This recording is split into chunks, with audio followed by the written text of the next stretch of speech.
दोस्तों, starlight classes exam history channel में आपका स्वागत है। यहाँ पर हम आपको सीटेट एग्ज़ाम 2023 के लिए मैथ्स पेपर सेकंड से संबंधित ये हमारा क्लास थर्ड है।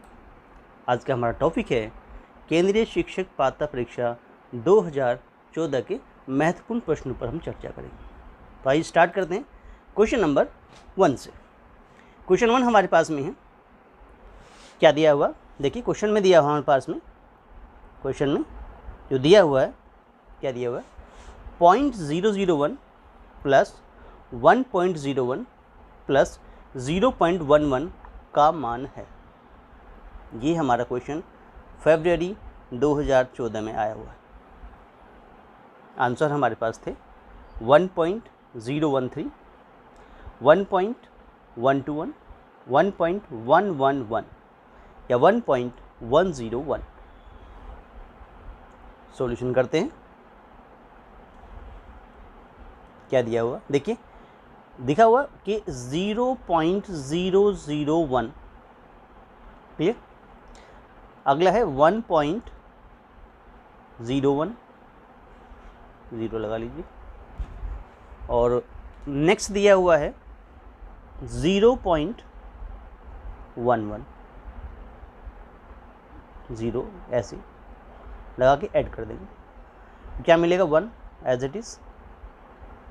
1 1 कितना, 2 हो गया। एज इट इज़ ये 1 हो गया। पॉइंट लगाइए, यहाँ पर 1 आ गया। तो क्या आंसर मिला, 1.121, 1.121, यानी कि बी पार्ट आपका राइट आंसर हो जाता है। क्लियर। चलिए, इस प्रकार से हमारा क्वेश्चन नंबर 1 कंप्लीट हो गया। नेक्स्ट क्वेश्चन में चलते हैं। क्वेश्चन हमारे पास में है क्वेश्चन नंबर 2। वर्ष 1999 में किसी देश की जनसंख्या 30.3 मिलियन थी। क्या थी, 30.3 30.3 मिलियन थी। कौन सी संख्या 30.3 मिलियन के समान है? यानी कि इसमें से जो आपको आंसर दिए हुए हैं ABCD में से कौन सी संख्या 30.3 मिलियन के समान है? ये क्वेश्चन फरवरी 2014 में पूछा गया था। क्लियर। देखिए, वैसे सॉल्यूशन करेंगे। सबसे पहले मिलियन के बारे में जान लेते हैं। अगर 1 मिलियन की बात करें, 1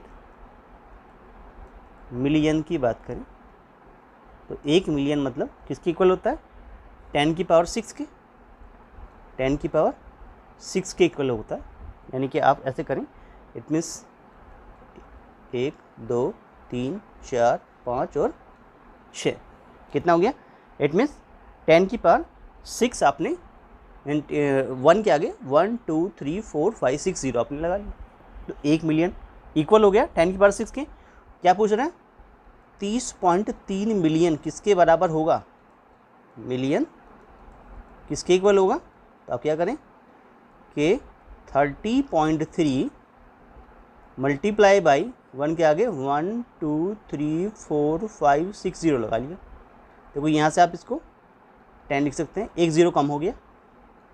इसका मतलब ये हुआ कि 303 के आगे अगर आप 1 2 3 4 5 इन 5 0 लगाते हैं, जैसे आपके यहाँ 1 2 3 4 5 0 बचा, तो आपका आंसर क्या बन गया, 303 के आगे कितनी, 5 0।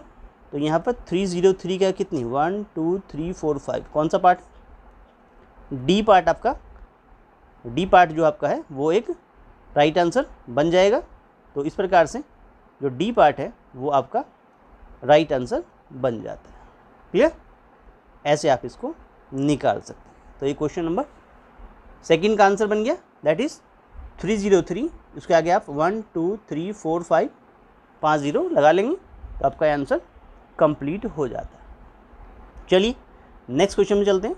Question number 3। क्या दिया हुआ, यदि a का क्यूब 1 + 7, यदि a का क्यूब जो है वो 1 + 7 और 3 का क्यूब जो है, 3 का पावर 3 जो है वो 1 + 7 + b को रिप्रेजेंट करता हो, ऐसे ही 4 का पावर 3 1 + 7 + c को रिप्रेजेंट करता हो, जहाँ क्या दिया हुआ, a b और c विभिन्न धनात्मक पूर्णांक हैं। तब आपको निकालना है a + b + c का मान क्या होगा। ये भी फरवरी 2014 में क्वेश्चन आया हुआ सी-टेट के अंदर। आंसर कुछ दिए हुए कि एक आंसर 77 हो सकता है, बी पार्ट मतलब आपका 79 हो सकता है, सी पार्ट 58 हो सकता है, या डी पार्ट 58 या डी पार्ट 68 होगा। देखिए सॉल्यूशन करते हैं इसका, किस प्रकार से आप ऐसे क्वेश्चन को सोल्व करें। देखो क्वेश्चन में दिया हुआ है कि ए का क्यूब जो है वो आपका 1 + 7 है। अगर आप इसे ऐड करते हैं तो ये 8 बन जाता है, यानी ए को अगर आप निकालना चाहें तो वो क्यूब रूट 8 से निकल आएगा। क्यूब रूट 8 का मतलब हुआ कि क्यूब रूट 8 के आप फैक्टर करें, 2 × 2 और × 2। क्लियर? इस प्रकार से तो ए का आंसर क्या निकल के आ गया? ए का आंसर आ गया 2, यानी ये आपको ए का आंसर प्राप्त हो गया। क्लियर? चलिए आगे क्या कहता है कि 3 का पावर जो 3 आपके पास में है वो कितना है? 1 + 7 + b है, ऐसा दिया हुआ। देखो 3 का पावर 3 कितना होता है? 3 × 9 = 27 होता है, 27, और 7 + 1 कितना होता है? 8 + b हो गया। तो आप यहाँ से b निकाल सकते हैं। b का आंसर कितना लगेगा? 27 में से आप क्या कर दिए? 8 माइनस कर दीजिए। कितना बन गया? b का आंसर क्या बन गया आपका? b का आंसर बन गया 19 बन गया, यानी आप b लिख लेंगे, यानी आपको b प्राप्त भी हो गया, ये b मिल गया आपको। क्लियर? चलिए आगे चलते हैं। आगे क्या दिया हुआ कि जो 4 का पावर 3 है, 4 का पावर 3 है वो किसके इक्वल है? 1 + 7 + c के इक्वल है। अब 4 का पावर 3 करें तो 4 का पावर 3, 4 चौक 16 चौका 64 होता है, 64 होता है। ये कितना बन गया? 8 + c निकालिए, c की वैल्यू कितनी बनेगी? 64 - 8। 64 में से 8 माइनस करेंगे तो 56 मिलेगा। इसका मतलब आपको c का आंसर भी मिल गया, आपको b का आंसर मिल गया, आपको a का आंसर मिल गया। तो यहाँ नोट कर दें कि c = बन गया 56। तो इस प्रकार से तीनों आंसर मिल गए। फाइंड क्या करना हमें? फाइंड करना है a + b + c क्या होगा। देखिए a का वैल्यू मिला तो 2 मिला, b का वैल्यू मिला 19 और c का वैल्यू कितना मिला? 56। इन सब क्या कर दें? ऐड कर दें तो आंसर कितना आ गया? 19 और 2 कितना हो गया? 21 में क्या कर दें? 56 ऐड कर दें तो ये आंसर क्या बन गया? 77 बन गया। इस प्रकार से a + b + c का आंसर क्या गया? 77 आपको प्राप्त हो जाता है। क्लियर हुआ? इस प्रकार से ये आपका फाइनल आंसर बन गया। देखिए पार्ट में देखिए ए पार्ट जो है वो आपका राइट आंसर हो जाता है। Clear? 77 is your right answer. इस प्रकार से क्वेश्चन नंबर 3 कंप्लीट हो जाता है। चलिए नेक्स्ट क्वेश्चन चलते हैं। क्वेश्चन नंबर 4 बहुत ही अच्छा क्वेश्चन है अपने आप में। हम किसी संख्या को संपूर्ण संख्या कहते हैं, हम किसी संख्या को संपूर्ण संख्या कहते हैं यदि यह संख्या इसके सभी धनात्मक गुणनखंडों के, यानी कि संख्या को छोड़कर की बात कर रहा है, योग के बराबर हो। उदाहरणतः अगर 28 की बात करें, एक संपूर्ण संख्या है क्योंकि 28 को 1 + 2 + 4 + 7 + 14 कहा गया है। निम्न में से कौन सी संख्या संपूर्ण संख्या होगी? ये सी-टेट फरवरी 2014 में क्वेश्चन पूछा गया था। देखिए इसमें से छोटा सा पॉइंट लेके चलते हैं। देखो संख्या अगर आप इसमें से ऑप्शन में आपको 9 है, 6 है, 13 है और 10 दिया हुआ है। क्लियर? 28 को अगर फैक्टर किया तो मतलब आपको 1 से भी काट सकते हैं, 2 से भी, 4 से भी, 7 से भी, 14 से भी फैक्टर होगी। अब हमने छोटा सा पॉइंट लेके 6 लिया। अगर हम संख्या जो है, अगर आप क्या लेते हैं, संख्या जो है वो क्या लेते हैं, संख्या हमारे पास में जो है वो = 6 ले लेते हैं। क्लियर? अब देखो 6 को क्या कर सकते हैं? 2 3 = 3 1 = ठीक, यानी 6 को आप 1 × 2 × 8 मीन्स 3 कह सकते हैं। लेकिन यानी कि आपका 3 दूना 6 × 6 होता है। लेकिन इस भाषा में लिखने के लिए क्या करेंगे? आपको इस भाषा में लिखने के लिए आपको क्या करेंगे? 8 मीन्स तरीका क्या होगा इस भाषा को लिखने के लिए आपको, यानी ये आपकी वैल्यू जो है किसे लिखी जाएगी? इट मीन्स 6 = 1 + 2 + 3 ऐसे लिख सकते हैं। इसका मतलब क्या हुआ कि 6 एक क्या हो गई? 6 एक संपूर्ण संख्या होगी। 6 जो है एक जो है पूर्ण संख्या या संपूर्ण संख्या है। पूर्ण संख्या है। क्लियर? इस प्रकार से आप इसको समझा देंगे। क्लियर हुआ? चलिए क्वेश्चन नंबर 5 पे चलते हैं। निम्न में से कौन सी संख्या एक पूर्ण वर्ग संख्या है? निम्न में से कौन सी संख्या एक पूर्ण वर्ग संख्या है? संख्याएं कुछ इस प्रकार से देखते हैं, 54, 85, 43, 251, कुछ ऐसा दिखा रखा है। तो इस प्रकार से ये हमें 4 संख्याएं दे रखी हैं। ये भी फरवरी 2014 में क्वेश्चन आया हुआ है। सॉल्यूशन करें। क्लियर? देखिए इनका आप इट मीन्स एक तरह से इनको स्क्वायर रूट निकाल के देख सकते हैं कि पूर्ण संख्या कौन सी है। थोड़ा सा समय लगेगा आपको।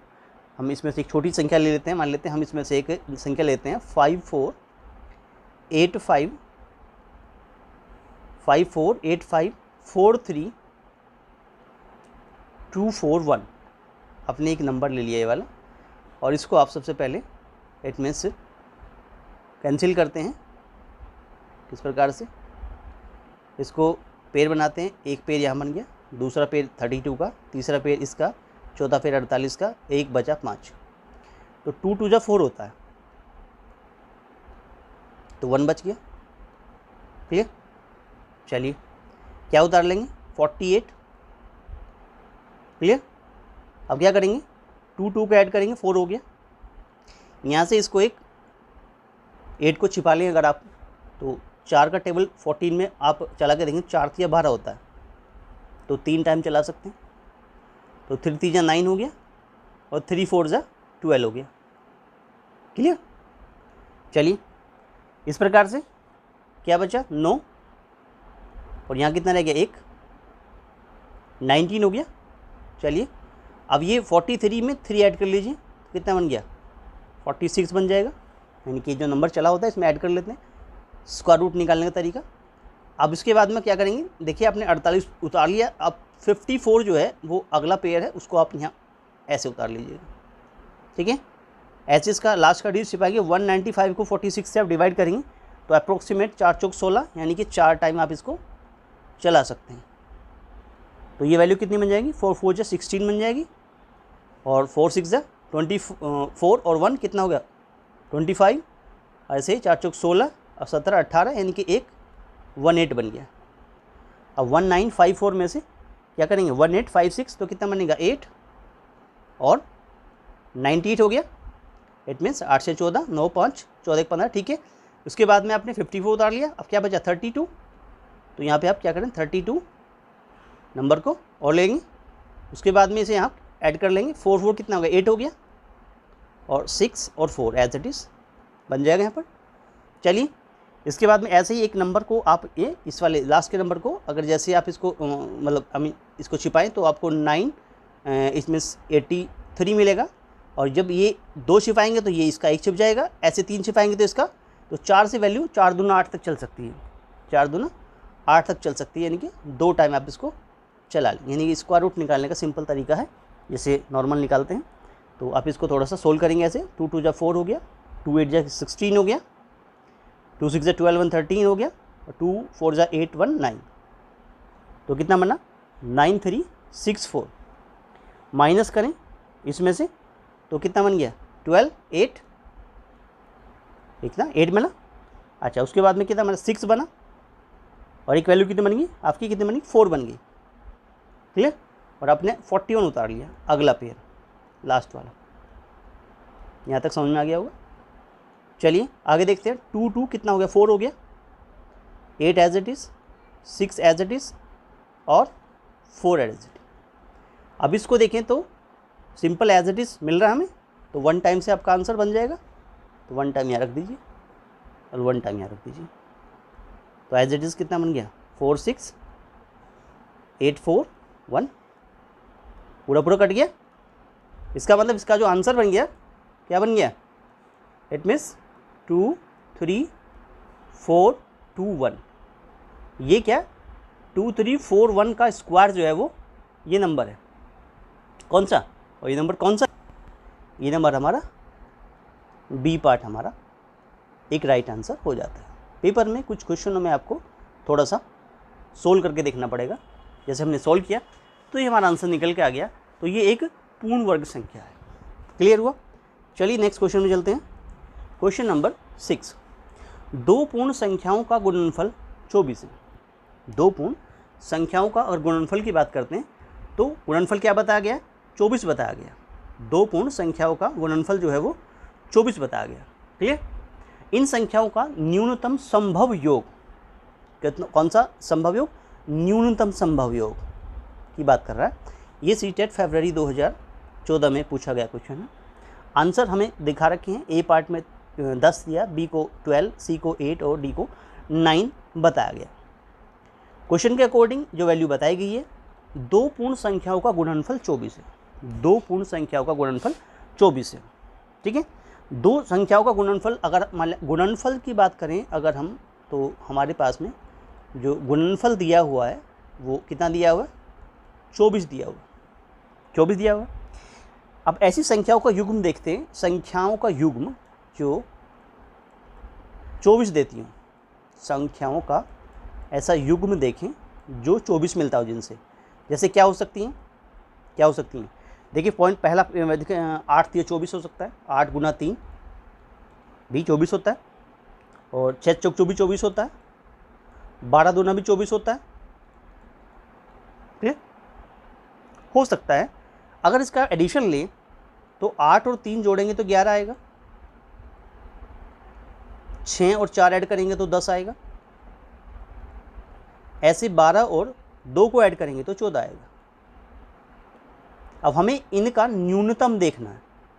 तो न्यूनतम कौन है? न्यूनतम की बात कर रहा है। न्यूनतम की बात, न्यूनतम योग जो आया वो बना 10। संख्याओं का न्यूनतम योग जो बना वो बना 10। इसका मतलब पहला आंसर ठीक हो गया, यानी कि ए पार्ट राइट आंसर हो जाता है। क्लियर हुआ? चलिए समझ में आ गया होगा।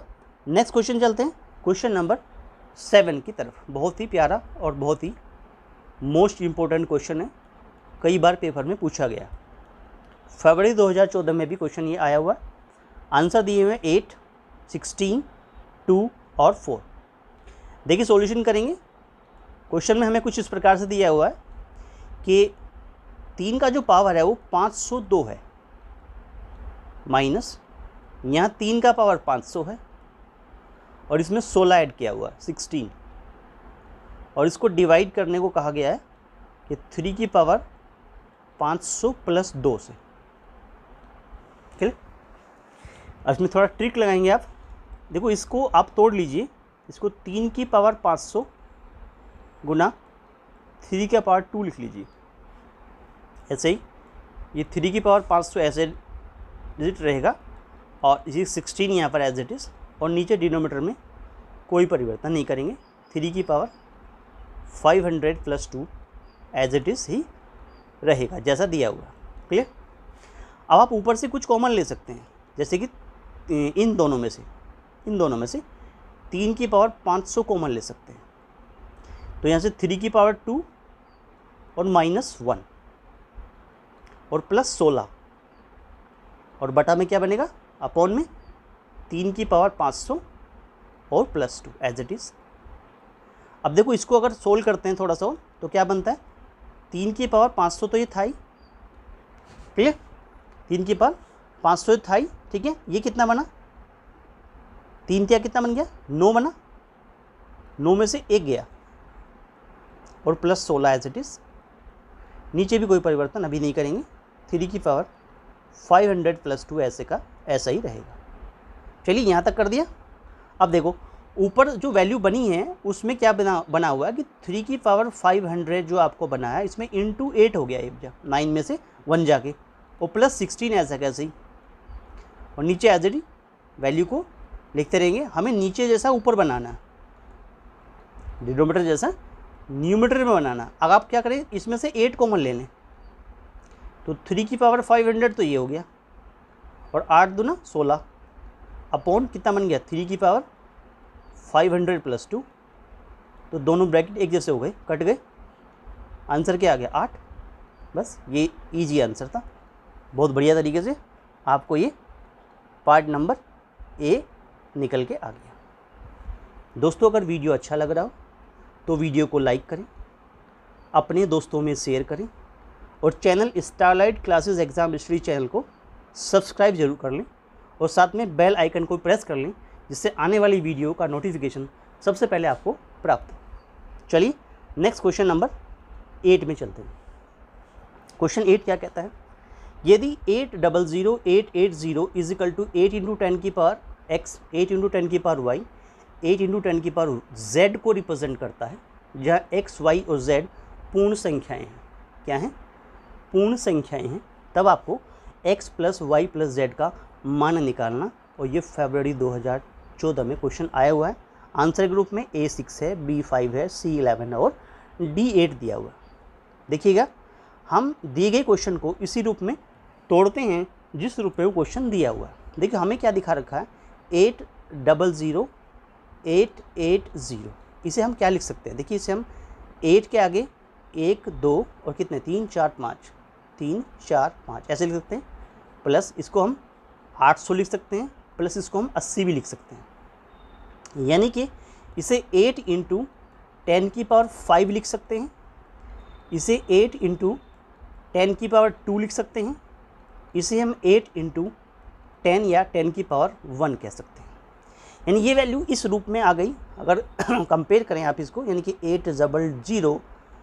800 इसको कंपेयर करेंगे कैसे? देखो ये हमारे पास क्या दिया होगा कि 800 और 880 जो आपका था वो क्वेश्चन में दिया हुआ था 8 इंटू 10 की पावर x दिया हुआ था, प्लस 8 इंटू 10 की पावर y और प्लस 8 इंटू 10 की पावर z, ऐसा लिखा हुआ था क्वेश्चन में। तो यहाँ से कंपेयर करते हैं। अगर इसको कंपेयर करें इन दोनों को आपस में, इन दोनों को कंपेयर करें आपस में, तो अब क्या देखते हैं कि x की वैल्यू आ गई 5, y की वैल्यू आ गई 2, यानी ये यहाँ पर x है, ये यहाँ पर 5 है, ये y है तो ये यहाँ पर 2 है, तो z की वैल्यू, ये z है तो ये यहाँ 1 है, तो z की वैल्यू हो गई 1। फाइंड क्या करना है?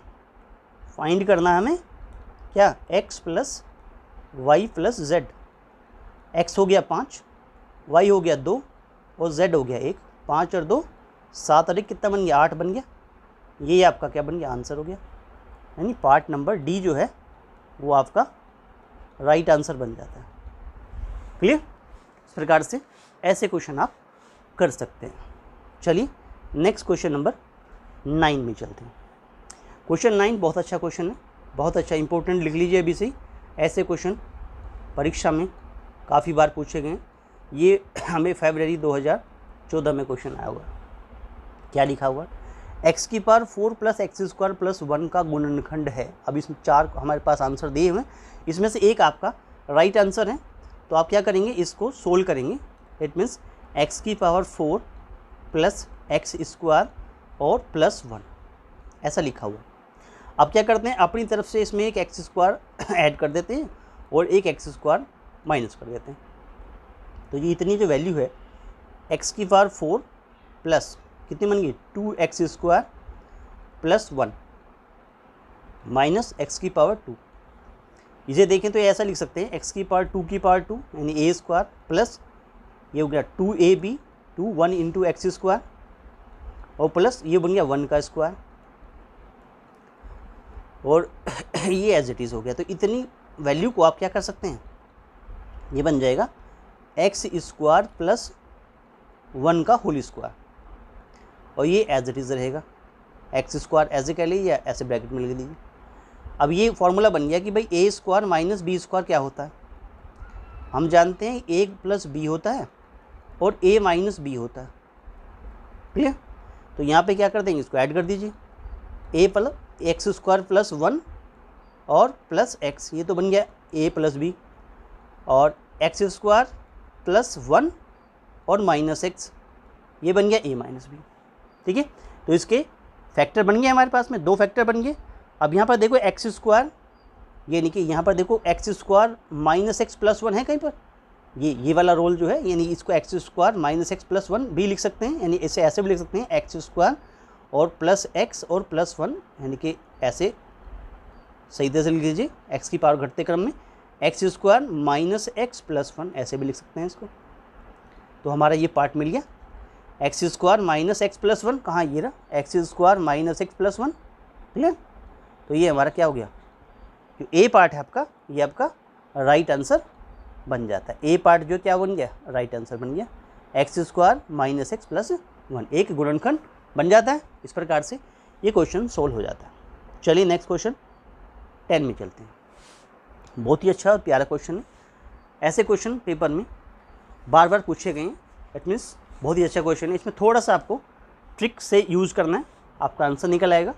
एक मानचित्र का स्केल दिखा रखा है, एक रेशो कितना 1 के आगे ने इकाई, दहाई, सैकड़ा, हज़ार, 10,000, एक रेशो 10,000 दिया है। मानचित्र पर एक जंगल को 10 सेंटीमीटर बाई 100 सेंटीमीटर, यानी लंबाई चौड़ाई का हिसाब दिया हुआ है, लंबाई और चौड़ाई को समझाया गया है 10 बाई 100 सेंटीमीटर की माप के एक आयताकार क्षेत्र के रूप में दिखाया गया है। इस जंगल का वास्तविक क्षेत्रफल निकालिए, लेकिन किलोमीटर स्क्वायर में, नॉट सेंटीमीटर, किलोमीटर में निकालना। और आंसर कुछ दिखा रखे हैं, 10 किलोमीटर स्क्वायर, 1 किलोमीटर, 1000 किलोमीटर या 100 किलोमीटर, समथिंग समथिंग, ऐसे कुछ 4 आंसर इन्होंने दिए हुए हैं। देखिए हमें जो स्केल दिया है, जो मानचित्र का स्केल दिया हुआ है, मानचित्र का जो स्केल है वो क्या दिखा रहा है, वो दिखा रहे हैं 1 रेशो 1, 2, 3 और 4, इकाई, दहाई, सैकड़ा, हज़ार, 10,000 दिखा रखा। चलिए अब अगर हम 10 सेंटीमीटर की बात करें, अगर हम 10 सेंटीमीटर की बात करें, जैसे अगर लंबाई की बात करें तो वो 10 सेंटीमीटर है, 10 सेंटीमीटर है। इसका मतलब ये स्केल के हिसाब से 10 गुना 1, 2, 3, 4 इतने सेंटीमीटर को रिप्रेजेंट करेगी। अगर चौड़ाई की बात करें तो चौड़ाई की वैल्यू कितनी बनेगी, 100 गुना, यानी 100 सेंटीमीटर है तो ये कितनी बनेगी, 100 गुना 1, 2, 3, 4 इतने सेंटीमीटर को रिप्रेजेंट करनी चाहिए। चलिए अगर क्षेत्रफल की बात करें तो क्षेत्रफल जो होता है लंबाई गुना चौड़ाई होता है, क्योंकि अभी हम बात सेंटीमीटर की कर रहे हैं। तो इसका मतलब लंबाई की अगर बात करें तो लंबाई हमारे पास में कितनी है, 10 के आगे, यानी कि वैसे देखें तो 1, 2, 3, 4 और 5, इसको आप सीधा सीधा 10 की पावर 5 लिख लें। और यहाँ देखें तो 1, 2, 3, 4, 5, 6, इसको आप 10 की पावर 6 लिख लें, तो ये थोड़ा आसानी रहेगी आपको सोल्व करने में। तो ये 10 की पावर 5 हो गई और ये 10 की पावर 6 हो गई, इतने सेंटीमीटर स्क्वायर में आंसर निकल आया। यहाँ तक समझ में आ गया। देखिए छोटी सी वैल्यू को ध्यान रखेंगे कि 1 मीटर में कितना होता है, 100 सेंटीमीटर होता है, क्लियर। 1 किलोमीटर में 100 का मतलब 10 की पावर 2 कह लीजिए। 1 किलोमीटर में 1000 मीटर हुआ, 1000 मीटर हुआ। और अगर 1 किलोमीटर को हम सेंटीमीटर में कन्वर्ट करें तो इस 1000 में आप 100 की मल्टीप्लाई वो कर दीजिए, इतने सेंटीमीटर बन गया। यानी कि 1 किलोमीटर का मतलब बन गया सीधा सीधा कि 3 तो 2, 5, 10 की पावर 5 सेंटीमीटर। अब ये वैल्यू इतने सेंटीमीटर स्क्वायर बन गई। आपको क्या चाहिए, इसको किलोमीटर स्क्वायर में आंसर आना। तो क्या करेंगे, ये 10 की पावर 5 गुना 10 की पावर 6, तो ये है ही आपके पास में। इसको आप, क्योंकि किलोमीटर स्क्वायर में आंसर चाहिए 1 किलोमीटर को कवर करने के लिए आपको 10 की पावर 5 से डिवाइड करना होता है, 10 की पावर 5 से डिवाइड करना होता है। और दूसरे सेंटीमीटर को कवर करने के लिए फिर आपको 10 की पावर 5 से डिवाइड करना पड़ेगा। अब ये इतने किलोमीटर स्क्वायर में आंसर बन गया। क्षेत्रफल जो है वो आपका इतने किलोमीटर स्क्वायर में कन्वर्ट हो जाता है। अब इसमें देखिए क्या है कि ये तो इससे कट गया पूरा पूरा। अब 10 की पावर 6 है, नीचे 10 की पावर 5 है, तो 10 की पावर 5 कहाँ जाएंगे, ऊपर चले जाएंगे। तो 10 की पावर 6 और ये 10 की पावर कितनी होगी, -5 हो गई। इसका मतलब सीधा सीधा आंसर क्या होगा, 10 की पावर 6 - 5, तो एक ही होता है, दैट मीन्स 10 ही हो गया, 10 किलोमीटर स्क्वायर। तो आपका क्या बन गया, क्षेत्रफल जो है वो निकल के आ गया आपका 10 किलोमीटर स्क्वायर, जो कि आपका जो आंसर है वो एक तरह से आपका आंसर फर्स्ट जो है ये वाला, यानी 10 किलोमीटर स्क्वायर जो है ये आपका फाइनल आंसर बन जाता है। आई होप दैट क्लियर हो गया होगा आपको कि ऐसे क्वेश्चन को आप ऐसे सोल्व कर सकते हैं। चलिए नेक्स्ट क्वेश्चन में चलते हैं, क्वेश्चन नंबर 11 में। बहुत ही बढ़िया क्वेश्चन है, इंपॉर्टेंट लिख लीजिए पहले यहाँ पर। बहुत ही अच्छा क्वेश्चन दिया हुआ है। इट मीन्स फरवरी 2014 में क्वेश्चन पूछा गया। क्वेश्चन क्या है कि एक भिन्न 5/8 के तुल्य है, इसके हर और अंश का योग की बात कर रहा है 91 है, इस भिन्न के हर और अंश में क्या अंतर होगा, अंतर की बात कर रहा है। आंसर में 19 है, बी 21 है, सी 3 और डी 13 दिया हुआ।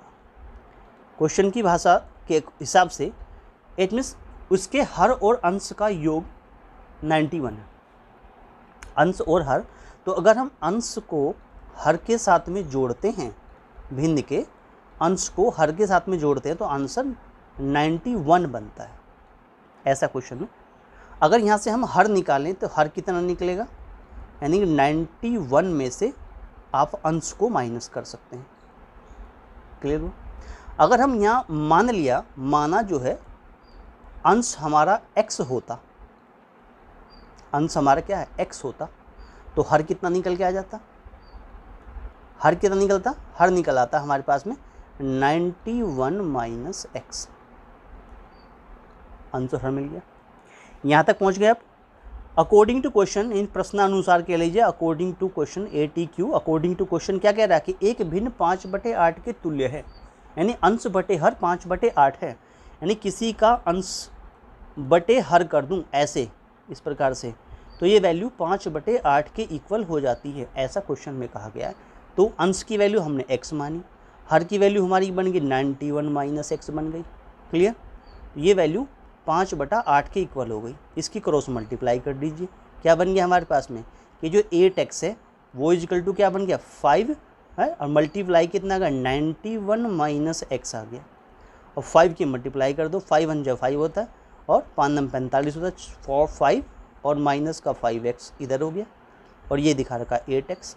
अब क्या करें, इसको 8x को इधर ले जाओ, 8x में 5x जुड़ गया उधर जाके, और इधर कितना रह गया, इट मीन्स 4 5 5 ऐसे इट हमारा बन जाता है। 8 5 कितना 13 होता है, 13x होता है, और 13x कितना बन गया 455 बन जाता है। तो x की वैल्यू कितनी बन गई हमारे पास 455/13। अब इसको 13 से क्या कर लीजिए, डिवाइड कर लीजिए, हैं 13 3 39 होता है ऐसे, और 13 5 65, तो x की वैल्यू कितना आ गई 35 आ गई। x का मतलब कौन आ गया, अंश आ गया आपके पास में, कौन आ गया, अंश बन गया।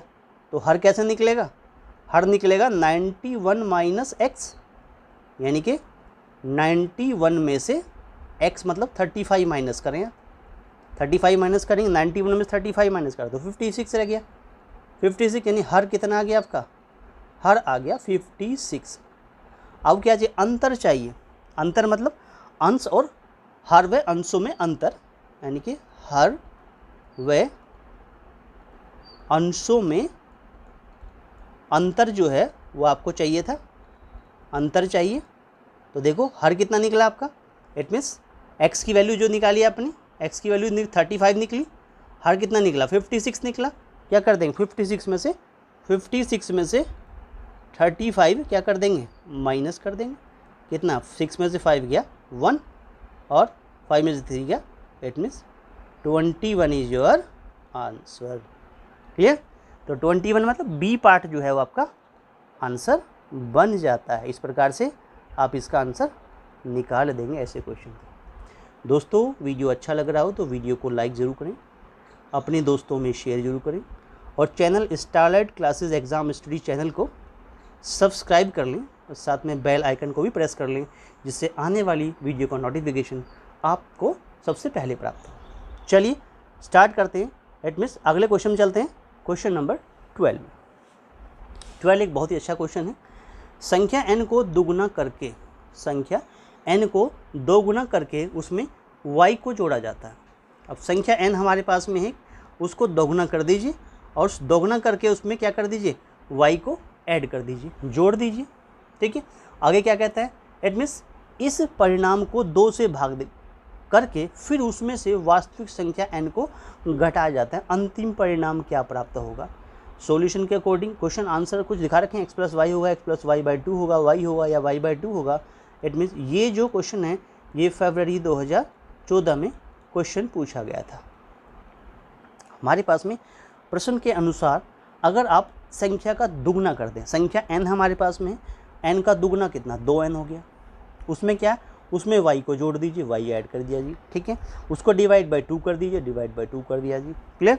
उसमें से -n माइनस कर दिया, ठीक है। इतना क्वेश्चन दिया हुआ, यानी इसको आप सोल्व करेंगे तो इसका एलसीएम 2, यहाँ से वैल्यू 2n प्लस का y और 2 1 जा 2 यानी माइनस का 2n, तो ये 2n तो 2n से कट गया, क्या रह गया y बाई 2। बस इतना सा आंसर था जी, क्लियर हुआ। y बाई 2 आंसर बन गया, इट मीन्स y अपॉन 2 कहाँ, ये रहा, D part is your right answer, ये वैल्यू थी, क्लियर। चलिए क्वेश्चन नंबर 13 में चलते हैं। बहुत ही बढ़िया प्यारा क्वेश्चन है। ऐसे क्वेश्चन बड़े एग्जाम में बड़े प्यारे क्वेश्चन होते हैं और इन्हें थोड़ा ध्यान से समझना चाहिए। इट मीन्स किसी बहुफलक के फलकों की संख्या n है, मतलब 6 है, जो संख्या n होती है वो n की वजह 6 दिखा रखी। बहुफलक के फलकों की संख्या 6 है तथा शीर्षों की संख्या जो है वो कितनी है, 8 है। इसके कितने किनारे हैं, क्वेश्चन पूछा कितने किनारे होंगे इसके बहुफलक के। अगर फलकों की संख्या 6 हो, शीर्षों की संख्या 8 हो, तो उसके किनारे कितने होंगे। आंसर दिया है 14 होंगे, 15 होंगे, 10 होंगे या 12 होंगे। ये हमारे पास कुछ आंसर दिखा रखे हैं। देखिए अगर एक घन या घनाभ की बात करें, यहाँ पर देखें, एक घन या घनाभ की बात करें, यानी कि क्यूब या क्यूबॉइड की बात करें, ये क्यूब होता है, ये क्यूबॉइड हो गया हमारे पास, ठीक है।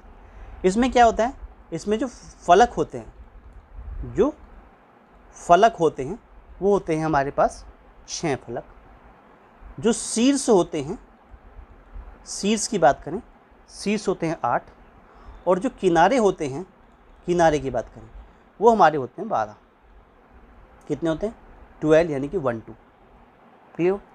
तो इस पर स्पष्ट है कि इसमें फलक 6, शीर्ष 8, तो किनारे 12 होंगे, ये क्लियर। अगर आपको रिजल्ट पता है तो आंसर सीधा सीधा डी आंसर लग गया, और नहीं पता है तो किसका फॉर्मूला लगें, यूलर फॉर्मूले से। यूलर का फॉर्मूला जो हमारे पास सूत्र कह लीजिए, यूलर सूत्र के द्वारा भी अब इसको निकाल सकते हैं।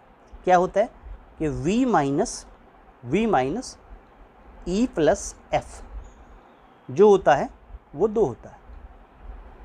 अब यहाँ v कितना 8 है, माइनस ई आपको निकालना है, प्लस f आपको दिखा रखा है कितना है 6 इजिकल टू 2।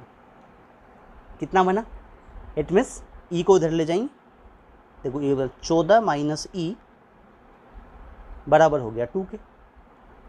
अब ई निकालना है हमें, यानी ई को उधर ले जाते हैं तो 2 इधर आएगा, तो कितना बन जाएगा, 14 में से 2 माइनस हो गया, कितना बन गया, 12 बन गया।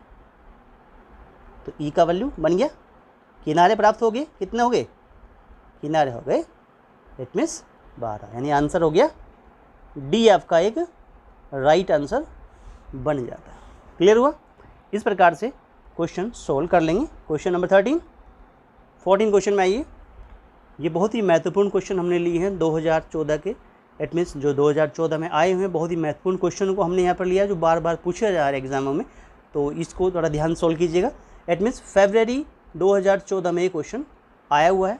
क्वेश्चन क्या है, यदि 1957 माइनस ए और 9 इजिकल टू 18b8, तब अंक ए और बी का योग कितना होगा।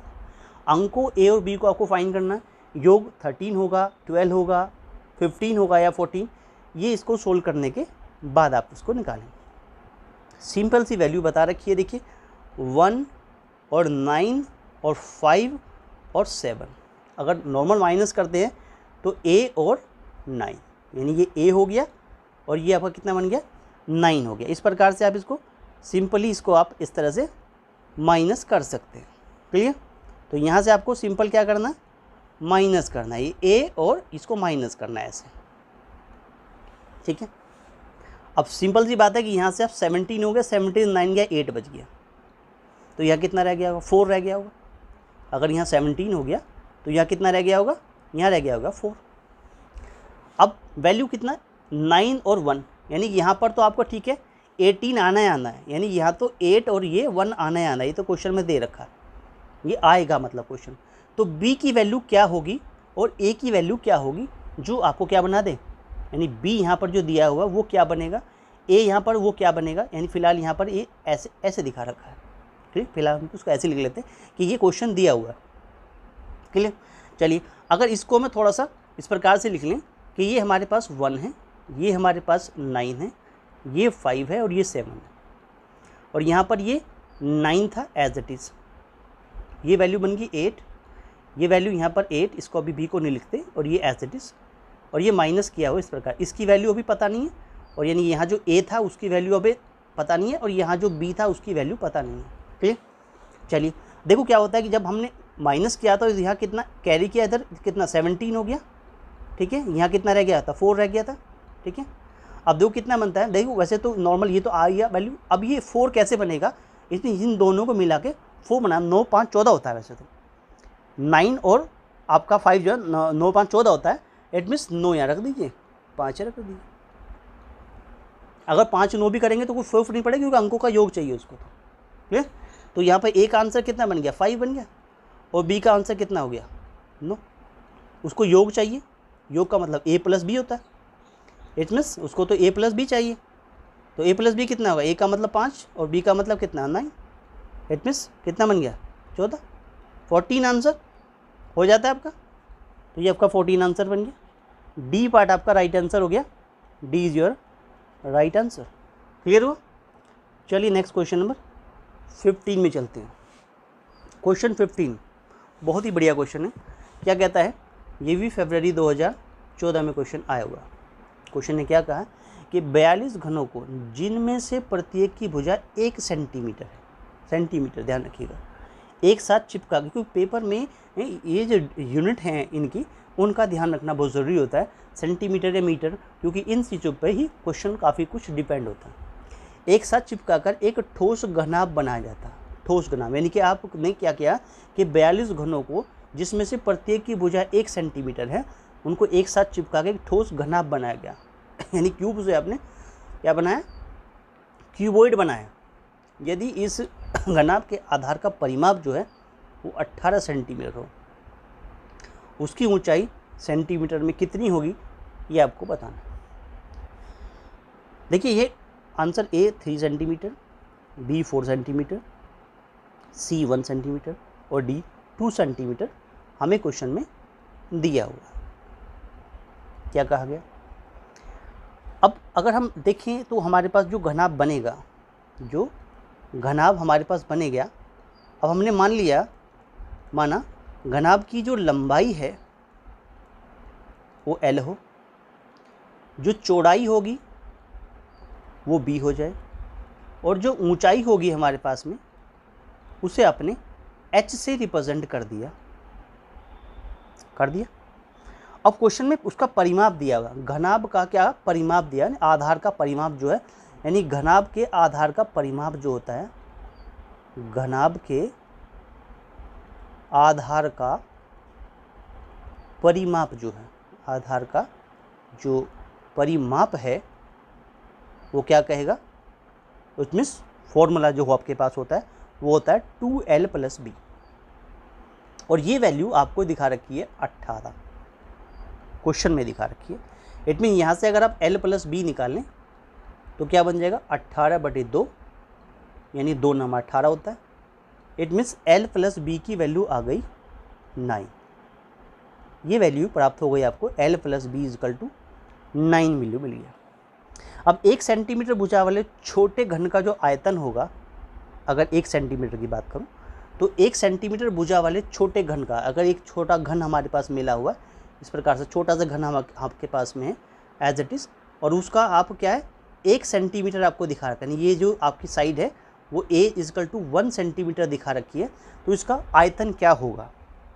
ऐसे ही 42 छोटे घनों का आयतन अगर आप साथ साथ निकाल लें तो वैसे तो जो आयतन होता है, यानी कि जो वॉल्यूम होता है वो A का क्यूब होता है, इट मीन्स 1 का क्यूब हो जाएगा, तो मतलब 1 ही रहेगा हमारे पास, एज इट इज़ इतने सेंटीमीटर क्यूब आ जाएगा। यानी अगर एक की बात कर रहे हैं, यानी क्यूब की बात कर रहे हैं, क्यूब माने घन की बात कर रहे हैं। क्लियर। चलिए तो 42 छोटे घनों का आयतन कितना हो, 42 घन हमारे पास, तो 42, इट मीन्स जो छोटे घन आपके पास में 42 छोटे घनों का आयतन क्या हो जाएगा, यानी कि आप उसको वॉल्यूम यानी कितना हो जाएगा उसे आप मल्टीप्लाई कर दीजिए, 42 × 1 that is of 42 centimetre cube, इतना बन जाता है हमारे पास में। ठीक है, तो ये वैल्यू बन गई हमारे पास में कि 42 वैल्यू बन गई। तो आंसर कितना बना, देखिए हमारे पास 42 बन गया। चलिए अब माना घनों की जो लंबाई है 7 और जो चौड़ाई है वो कितनी है, 2 है। घन की जो लंबाई होगी एट मीन्स माना घन की जो लंबाई है हमारे पास में वो 7 और जो चौड़ाई हमारे पास में है वो कितनी बन गई, इट मीन्स 2 बन जाए। तो जो घनाभ का आयतन बना कितना बना, तो आयतन कितना होता है हमारे पास में, it means L into B into H equal to कितना बन गया 40। क्लियर, तो वैल्यू क्या बन जाएगी, it means 7 Guna 2 Guna H बराबर 42 और एच की वैल्यू कितनी हो गई, एच की वैल्यू बन गई 7 दूनी 14 थी 42, तो 42 अपॉन कितना हो गया 14 दूनी 14 थी 42, तो हाइट कितनी आ गई, हाइट आ गई 3 सेंटीमीटर की। और ये आपका आंसर ए को रिप्रेजेंट कर देगा। क्लियर, इस प्रकार से आप ये क्वेश्चन सॉल्व कर देंगे। क्लियर हो, चलिए इट मीन्स आंसर बन गया आपका। नेक्स्ट क्वेश्चन में चलते हैं, क्वेश्चन नंबर 16। क्या कहता है क्वेश्चन नंबर 16 कह रहा है कि समलंब के आधार, जो समलंब है के आधार के एक खेत का क्षेत्रफल 720 मीटर स्क्वायर है, 720 मीटर स्क्वायर है।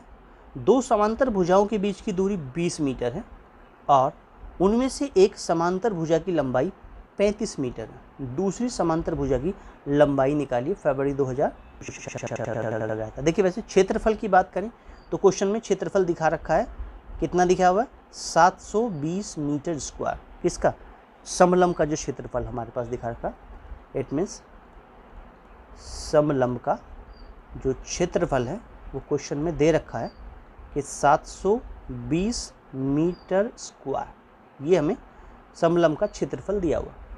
आंसर में 37 मीटर, 40 मीटर, 35 मीटर, 36 मीटर कुछ आंसर दिखा रखे हैं। तो समलंब का क्षेत्रफल क्या होता है, 1/2 पैरेलल साइड का जो हमारे पास सम होता है और गुना ऊंचाई कर देते हैं। इस क्षेत्रफल का 1/2 समांतर भुजाओं का योग। तो समांतर भुजा से मतलब क्या, पहली समांतर भुजा और दूसरी समांतर भुजा, यानी कि यहाँ पर जो पहली समांतर भुजा है हमारे पास में, पहली समांतर भुजा का योग होता है ना, प्लस उसके बाद कितनी होगी दूसरी समांतर भुजा, दूसरी इट मीन्स समांतर भुजा का योग हो गया और गुना ऊंचाई हो गई। कितनी हो गई, ऊंचाई हो गई। ये हमारी किसके इक्वल है, 720 की इक्वल है। ऐसा फॉर्मूला होता है। अब क्या बन गया आपका 1/2, तो ये फॉर्मूला होता है। अब पहली समांतर भुजा क्वेश्चन में दिखा रखी है, 2 समांतर भुजाओं के बीच की दूरी कितनी है 20 मीटर है। उसमें से एक समांतर भुजा की लंबाई 35 है, एक समांतर भुजा की लंबाई 35 यानी पहली को 35 मान लीजिए, प्लस इस सेकंड वाली समांतर भुजा को आप x मान लीजिए, मान लिया x है, ठीक है, और मल्टीप्लाई बाई ऊंचाई कितनी है हमारे पास, यानी कि उनके बीच की दूरी जो है वो कितनी 20 है, इसका टू कितना बन गया 720। कितना बन गया 720 आपके पास बन जाता है।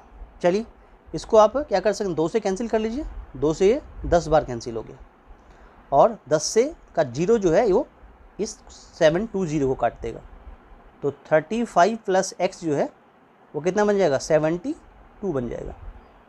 अब x की वैल्यू कितनी बन गई 72 माइनस 35, कितना बन गया x का वैल्यू, x का वैल्यू आ गया 37 मीटर बन गया, क्योंकि ये मीटर स्क्वायर दिखा रखी है। तो 37 मीटर का पहला आंसर, ए पार्ट आपका राइट आंसर बन जाता है। क्लियर, क्वेश्चन 16 कंप्लीट हो जाता है। चलिए नेक्स्ट क्वेश्चन में चलते हैं। अगला क्वेश्चन आपके पास में दिखा हुआ है, यदि 10 मोमबत्तियों का क्रय मूल्य, यदि 10 मोमबत्तियों का जो क्रय मूल्य आपके पास में है 8 मोमबत्तियों के विक्रय मूल्य के बराबर, यानी ये क्रय मूल्य है और 8 मोमबत्तियों के विक्रय मूल्य के बराबर है, तो लाभ या हानि प्रतिशत कितना होगा फरवरी 2014 में क्वेश्चन पूछा गया। आंसर है 20% लाभ होगा, 25% हानि होगी, 25% लाभ होगा या 20% हानि होगी, ऐसा क्वेश्चन में दिया हुआ। देखिए जो क्रय मूल्य है जो हमारे पास में क्या है, जो क्रय मूल्य आपके पास में दिखा रखा है वो बराबर है किसके, 10 मोमबत्तियों का जो क्रय मूल्य आपके पास में है वो इट मीन्स 8 मोमबत्तियों के किसके, विक्रय मूल्य के बराबर है, विक्रय मूल्य के बराबर है। क्लियर, 8 मोमबत्तियों के विक्रय मूल्य के बराबर है क्या, इट मीन्स 10 मोमबत्तियों का क्रय मूल्य जो है 8 मोमबत्तियों के विक्रय मूल्य के बराबर है।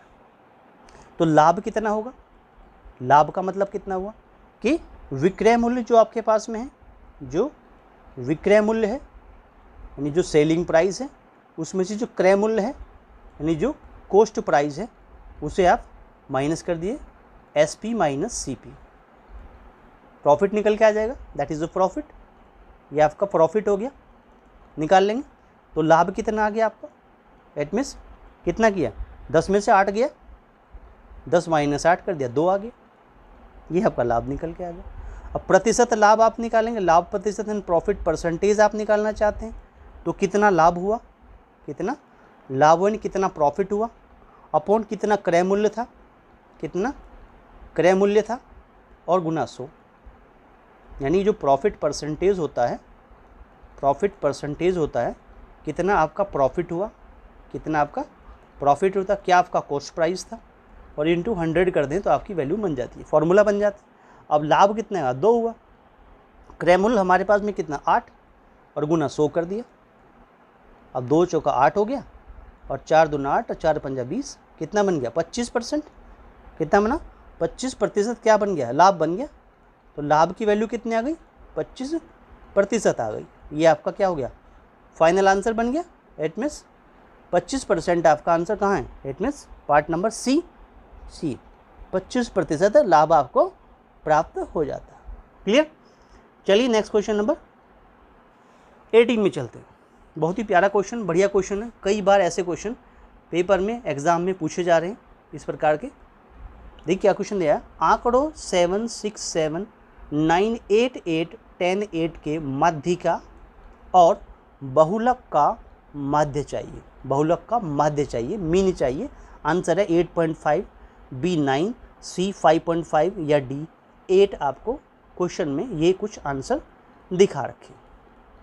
अगर आप आंकड़ों, जो आंकड़े हमें दिखा रखे हैं, आंकड़ों का आरोही क्रम क्या होगा, जो आंकड़े हमें दिखा रखे हैं आंकड़ों का आरोही क्रम देखें, पहले बढ़ते क्रम में लिखें, आरोही क्रम में इसको लिखेंगे तो क्या मिलेंगे आपको आंकड़े। देखिए आंकड़े मिलेंगे आपको कैसे, सबसे छोटा जो वैल्यू आपका 6 है, उसके बाद 7 कितनी बार आया हुआ है, 2 बार आया हुआ।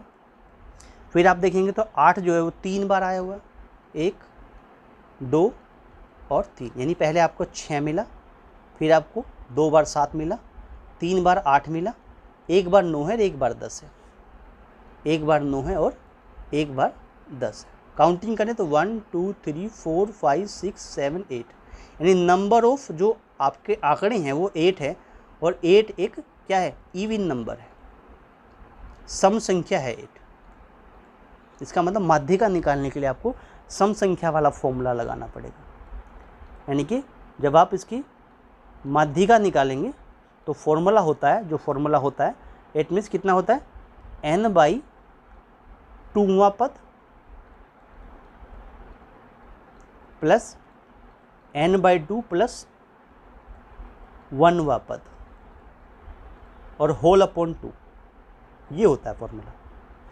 अब यहाँ n/2 करेंगे तो 8/2 कितना, 4th होगा, यानी कि 4वां पद हो गया, 4वां पद हो गया, प्लस 4 + 1 कितना हो जाएगा, 5वां पद हो जाएगा, तो 5वां पद हो जाएगा और बटे 2 कर देंगे।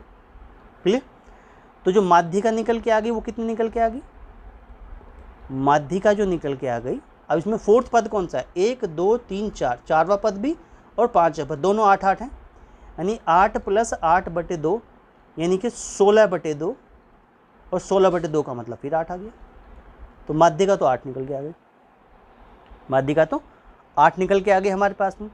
बहुलक की बात करें तो बहुलक हमारे पास में कितना है, इट मीन्स बहुलक की बात करें तो बहुलक क्या कहता है, देखिए जो सबसे ज़्यादा बार आया 1 2 3, सबसे ज़्यादा बार कौन है 8 आ रहा है, तो बहुलक कितना होगा 8 होगा। क्लियर। तो इसके बाद में क्या करेंगे, बहुलक हमारा 8 है तो इसका मतलब इनका माध्य क्या होगा, माध्य क्या होगा, माध्य का मतलब जो आपकी कुल संख्याओं का योग है, कुल माध्य का प्लस बहुलक, माध्य का कितनी लेंगे 8 निकली, बहुलक मिला 8 बटे कितना हो जाएगा, इट मीन्स 2 कर देंगे तो कितना होगा 16 बटे 2, फिर वैल्यू कितनी आ गई 8 आ गई। तो माध्य कितना आ गया आपका, जो माध्य आ गया वो कितना आ गया 8 आ गया। क्लियर। तो ये आपका क्या बन गया, ये आपका आंसर बन गया। आंसर मतलब डी पार्ट जो है वो आपका फाइनल आंसर बन जाता है। दोस्तों अगर वीडियो अच्छा लग रहा हो तो वीडियो को लाइक करें, अपने दोस्तों में शेयर करें और channel starlight classes exam study channel को सब्सक्राइब करें और साथ में बेल आइकन को प्रेस करें, जिससे आने वाला वीडियो का नोटिफिकेशन आपको सबसे पहले प्राप्त हो। चलिए नेक्स्ट क्वेश्चन नंबर 19 में चलते हैं। बहुत ही अच्छा क्वेश्चन है अपने आप में और बहुत ही प्यारा क्वेश्चन है। ए की वैल्यू है अंडर द रूट ऑफ 2013 का स्क्वायर प्लस 20 यानी कि 2013 का स्क्वायर, 2013 प्लस 2014, ऐसा कुछ हमें क्वेश्चन जो है वो दिखा रखा है, ऐसा क्वेश्चन हमें दिया हुआ है। इसमें इसके जो आंसर हमें दिखा रखे हैं वो कितने हैं, 1002 है, 1007 है, 2013 है या 2014 है, ऐसे क्वेश्चन में हमें दिया हुआ।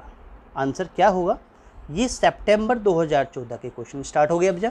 अभी तक फरवरी 2014 के क्वेश्चन हमने सीटेट फरवरी 2014 क्वेश्चन कराए, जो काफ़ी इंपॉर्टेंट क्वेश्चन थे वो हमने लिए हैं, और यहाँ पर अभी हम सितंबर 2014 के क्वेश्चन भी इसी वीडियो में कवर करेंगे। एटलीस्ट जो काफ़ी अच्छे क्वेश्चन जो बार बार पूछे गए क्वेश्चन है उनको हमने यहाँ पर लिया हुआ। देखिए ए की वैल्यू क्वेश्चन में जो दिखा रखी है वो कुछ इस प्रकार से दी हुई है। क्या करते हैं कि 2013 का स्क्वायर है ये वाला, प्लस 2013 लिखा हुआ और प्लस अब ये 2014 जो लिखा हुआ है इसको आप ऐसे कर लें कि 2013 प्लस 1 लिख लें। क्लियर। जब आप ऐसा लिखेंगे तो अंडर द रूट ऑफ ये वैल्यू बन गई 2013 का स्क्वायर और 1 2013 ये रहा, 1 2013 कितना 2 गुना 2013 बन गया। ठीक है। और प्लस 1 को आप 1 लिख लें या 1 का स्क्वायर लिख लें, एक ही बात है। तो ये क्या बन गया, ये बन गया under the root of 2013 plus 1 का होल स्क्वायर बन गया। फॉर्मूला हम जानते हैं ना, a प्लस बी का जो होल स्क्वायर होता है क्या होता है, इट मीन्स a का स्क्वायर होता है प्लस b का स्क्वायर होता है और प्लस 2ab होता है, ऐसे होता है। तो ये a प्लस बी का स्क्वायर बन गया, मतलब ये क्या बन गया अंडर द रूट ऑफ 2014 का स्क्वायर बन गया।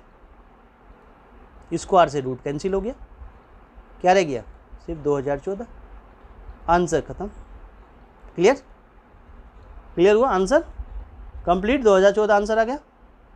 ट्रिकी क्वेश्चन था, ऐसी कुछ टेक्निक लगाएंगे तो एग्जाम में जल्दी क्वेश्चन हो जाएगा। चलिए क्वेश्चन नंबर 20 में चलते हैं। क्वेश्चन 20 अपने आप में बहुत अच्छा क्वेश्चन है। क्या कहा कि इसकी क्या प्रायिकता है, इस बात की क्या प्रायिकता है, ये कुछ इसने आपको कंडीशन दी है कि इसकी क्या प्रायिकता है कि 72 के धनात्मक गुणनखंडों में से याशदा चुना गया एक गुणनखंड 11 से कम हो। 11 से कम की बात कर रहा है। सितंबर 2014 में क्वेश्चन पूछा गया, आंसर में 5/12, 7/11, 7/12 या 7/10 हमें दिया गया है। क्वेश्चन में कहा गया 72 के धनात्मक गुणनखंड।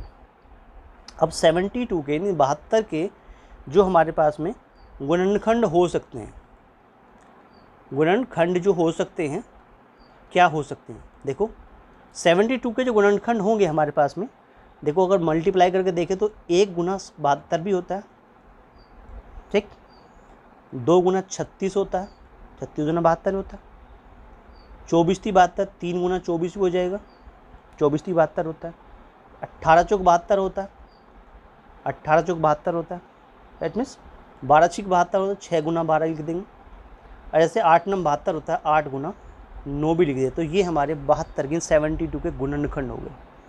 अब ये तो गुणनखंड हो गए, अब गुणनखंड एक्चुअल में क्या क्या हो सकते हैं, ये तो मल्टीप्लाई में आ गया हमारे पास में। अब गुणनखंड क्या मतलब, ये जो इसके गुणनखंड हुए क्या क्या हुए, 1 हुआ, 2 हुआ, 3 से भी कट जाएगा, 4 से भी कट जाएगा, 6 से भी कट जाएगा, हैं, उसके बाद में 6 से 8 से भी कट जाएगा, 9 से भी कट जाएगा, क्लियर हुआ, और 12 से भी कट जाएगा, 18 से भी कैंसिल हो जाएगा, 24 से भी, 36 से भी, और खुद 72 से भी कैंसिल हो जाएगा। तो 1 2 3 4 5 6 7 8 9 10 11 12 यानी अंकों की संख्या यानी कुल गुणनखंड की संख्या कितनी होगी, कुल हमारे पास में जो गुणनखंडों की संख्या हो गई, गुणनखंडों की जो संख्या प्राप्त हो गई वो कितनी हो गई, वो हो गई 12। ये हो गया ठीक। अब 11 से कम गुणनखंड कितने हैं, हमें क्वेश्चन में क्या कहा था, 11 से कम की बात कर रहे हैं। 11 से जो कम गुणनखंड हैं वो कितने हैं, गुणनखंड जो हैं वो कितने हैं, वो आप 11 से कम वाले की बात कर रहे हैं। तो 1 2 3 4 5 6 7 यहाँ तक आ गए, कहाँ से लेके, 1 से लेके और 9 तक के नंबर 11 से कम है, कितने हो गए, 7 नंबर हो गए, यानी ऐसे वैल्यू 7 है। तो अभिष्ट प्रायिकता क्या उतनी होगी हमारे पास में, तो अभिष्ट प्रायिकता जो हमारे पास में होगी, प्रायिकता जो होगी वो कितना होता है, जो फेवरेबल आउटकम्स कितने हैं 7 और टोटल नंबर ऑफ आउटकम्स कितने हैं आपके पास 12, तो 7/12 प्रोबेबिलिटी बन जाती है, और 7/12 जो है वो आपका पार्ट नंबर सी को रिप्रेजेंट करता है। 7/12 ये आपका क्या हो गया, राइट आंसर बन जाता है। क्लियर हुआ। चलिए नेक्स्ट क्वेश्चन नंबर 21 में चलते हैं। 21 क्या कहता है, ए के पास बी से 20% अधिक धन है, सी के पास बी से 20% कम धन है, ए के पास सी से कितने प्रतिशत अधिक धन है। आंसर में 30, बी 50, सी 17 या डी 43। ये हमारे पास कुछ परसेंटेज दिखा रखे हैं क्वेश्चन में, तो आपको इसमें से इसको समझाना है। देखिए ए के पास बी से 20% अधिक धन है, ए के पास बी से 20% अधिक धन है, तो इसका मतलब बी से है, तो सॉल्यूशन करेंगे, इसमें ये आपका वैल्यू बन जाता है। सॉल्यूशन में देखते हैं।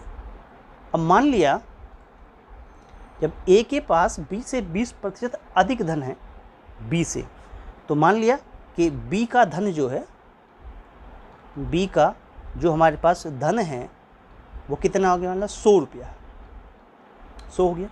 तो ए का धन कितना हो गया, ए का धन कितना, उससे कितना है 20 ज़्यादा है, इसका मतलब 100 से 20 ज़्यादा है, दैट इज़ 120 है, तो ए के पास 120 हो गया।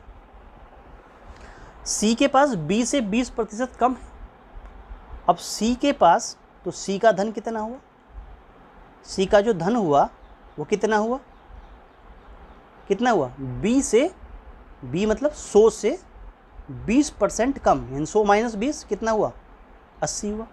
सी के पास जो धन हो कितना हुआ, 80 हुआ हमारे पास। चलिए प्रतिशत की बात कर रहा है, तो इसका अभिष्ट प्रतिशत क्या निकलेगा, अभिष्ट प्रतिशत की बात कर रहा है, कितना निकलेगा अभिष्ट प्रतिशत, इसका तो क्या, ए के पास सी से कितना अधिक धन है, ए और सी की बात कर रहा है, इन दोनों का अभिष्ट प्रतिशत निकालेगा, तो कितना बन जाएगा 120 - 80, 120 - 80 और बटा कितना 80 और गुना 100, ये बन गया 20%। डिफरेंस ले लिया अपॉन क्या कितना, ए के पास सी से की बात आई है, सी से कितने प्रतिशत अधिक धन है, तो सी की को टारगेट किया है, सी से कितने प्रतिशत अधिक है, तो 120 में से 80 घटाइए, डिवाइड बाई 80 कर दीजिए और मल्टीप्लाई बाई 100 हो गया। तो वैल्यू कितनी बन गई हमारे पास कि 40 मल्टीप्लाई बाई 100 और डिवाइड बाई 80 बन गया। तो यहाँ से इसको कैंसिल कर दीजिए, 4 2 8 बन गया, और 2 से काटेंगे तो कितना बन गया, 2 5 10 0 50, तो कितना आ गया वैल्यू 50 आंसर प्राप्त हो जाता है। तो 50 वैल्यू नहीं, 50% जो है वो आपका धन जो है वो अधिक है, यानी कि बी पार्ट यानी कि 50% जो है वो आपका राइट आंसर बन जाता है। इस प्रकार से 50% आपका राइट आंसर बन जाता है। क्लियर हुआ।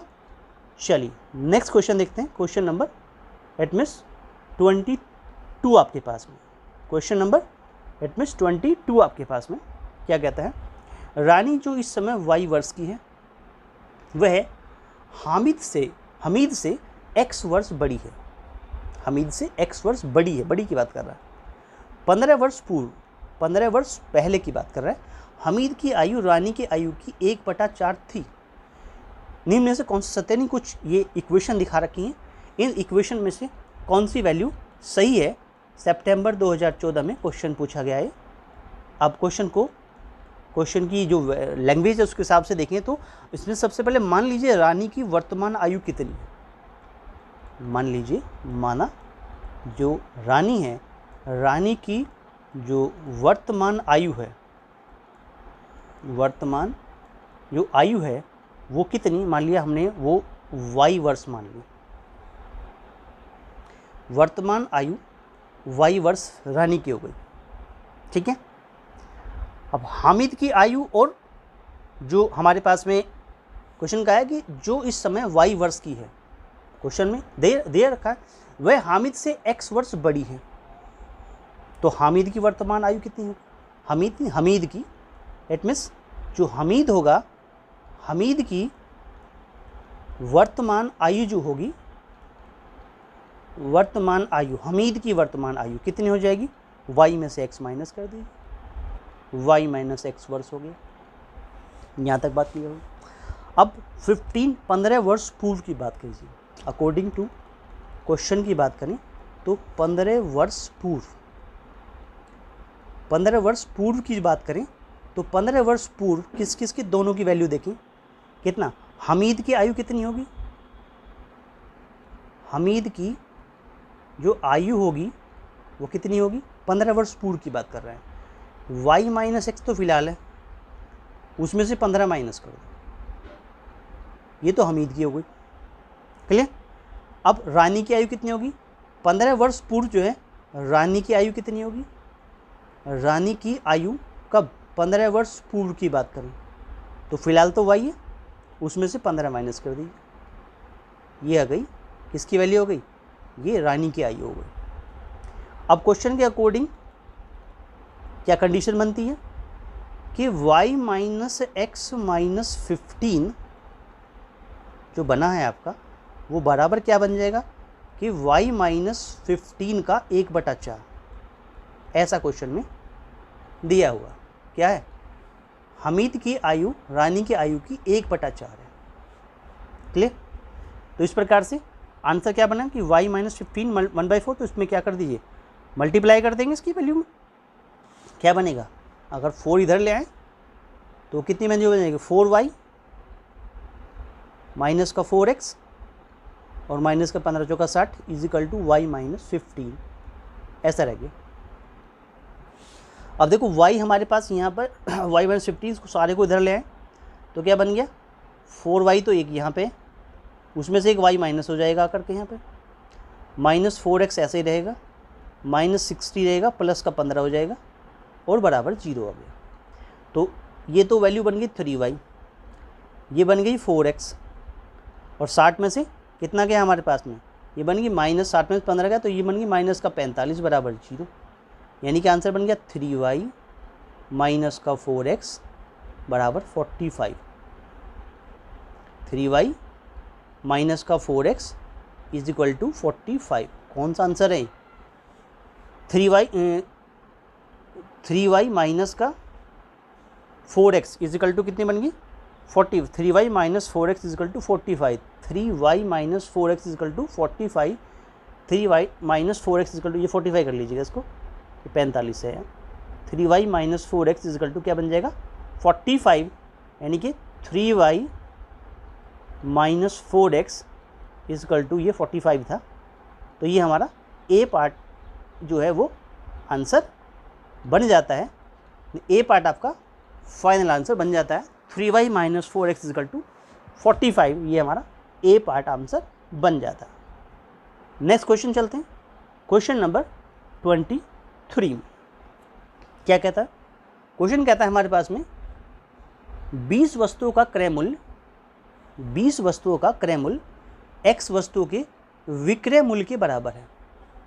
यदि लाभ 25% है तो x का मान क्या होगा, लाभ अगर 25% है तो x का मान क्या होगा, ये भी सितंबर 2014 में क्वेश्चन पूछा गया था।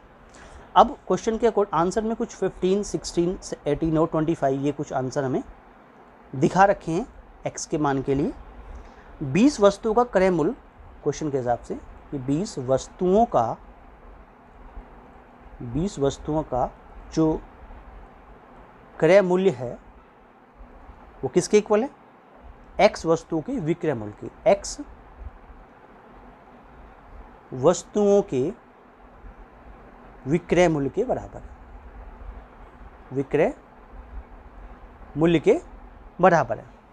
चलिए, तो 20 वस्तुओं का क्रय मूल्य x वस्तु के विक्रय मूल्य के बराबर है, तो लाभ प्रतिशत कैसे निकालेंगे। देखो, लाभ जो होता है, लाभ प्रतिशत की बात करें तो कितना होता है, selling price minus cost price, तो कितना बन जाएगा यहाँ पे, इट मीन्स 20 माइनस एक्स बटे कितना हो जाएगा, x इंटू 100।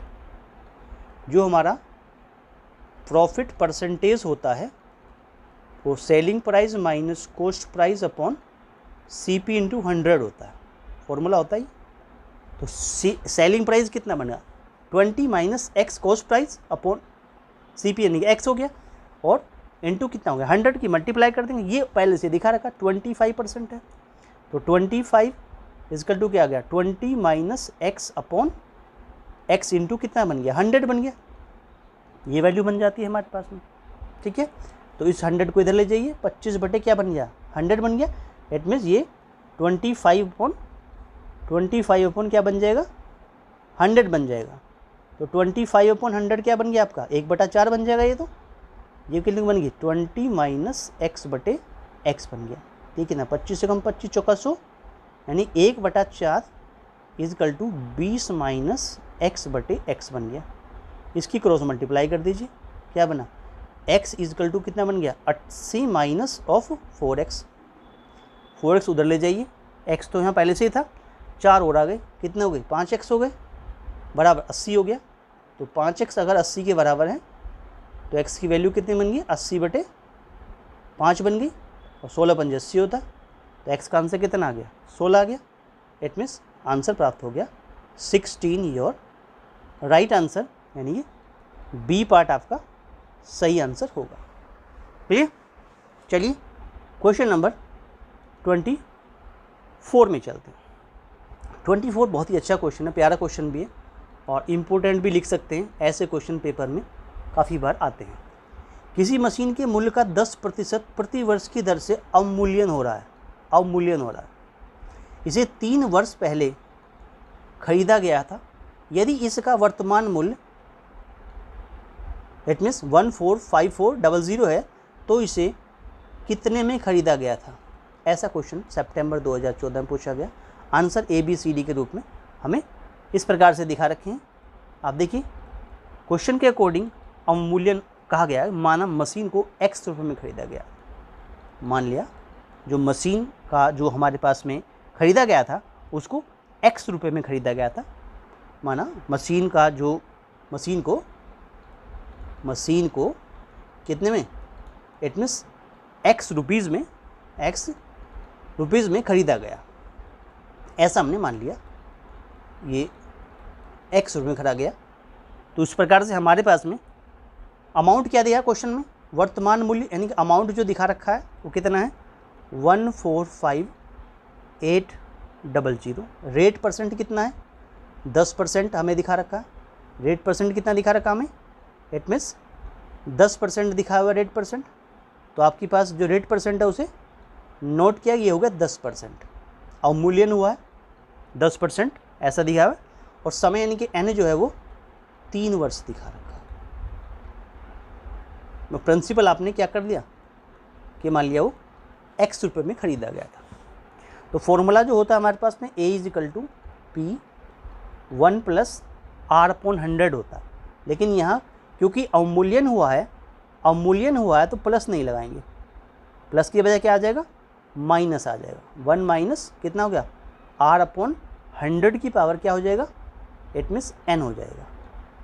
A दिया हुआ है 145800।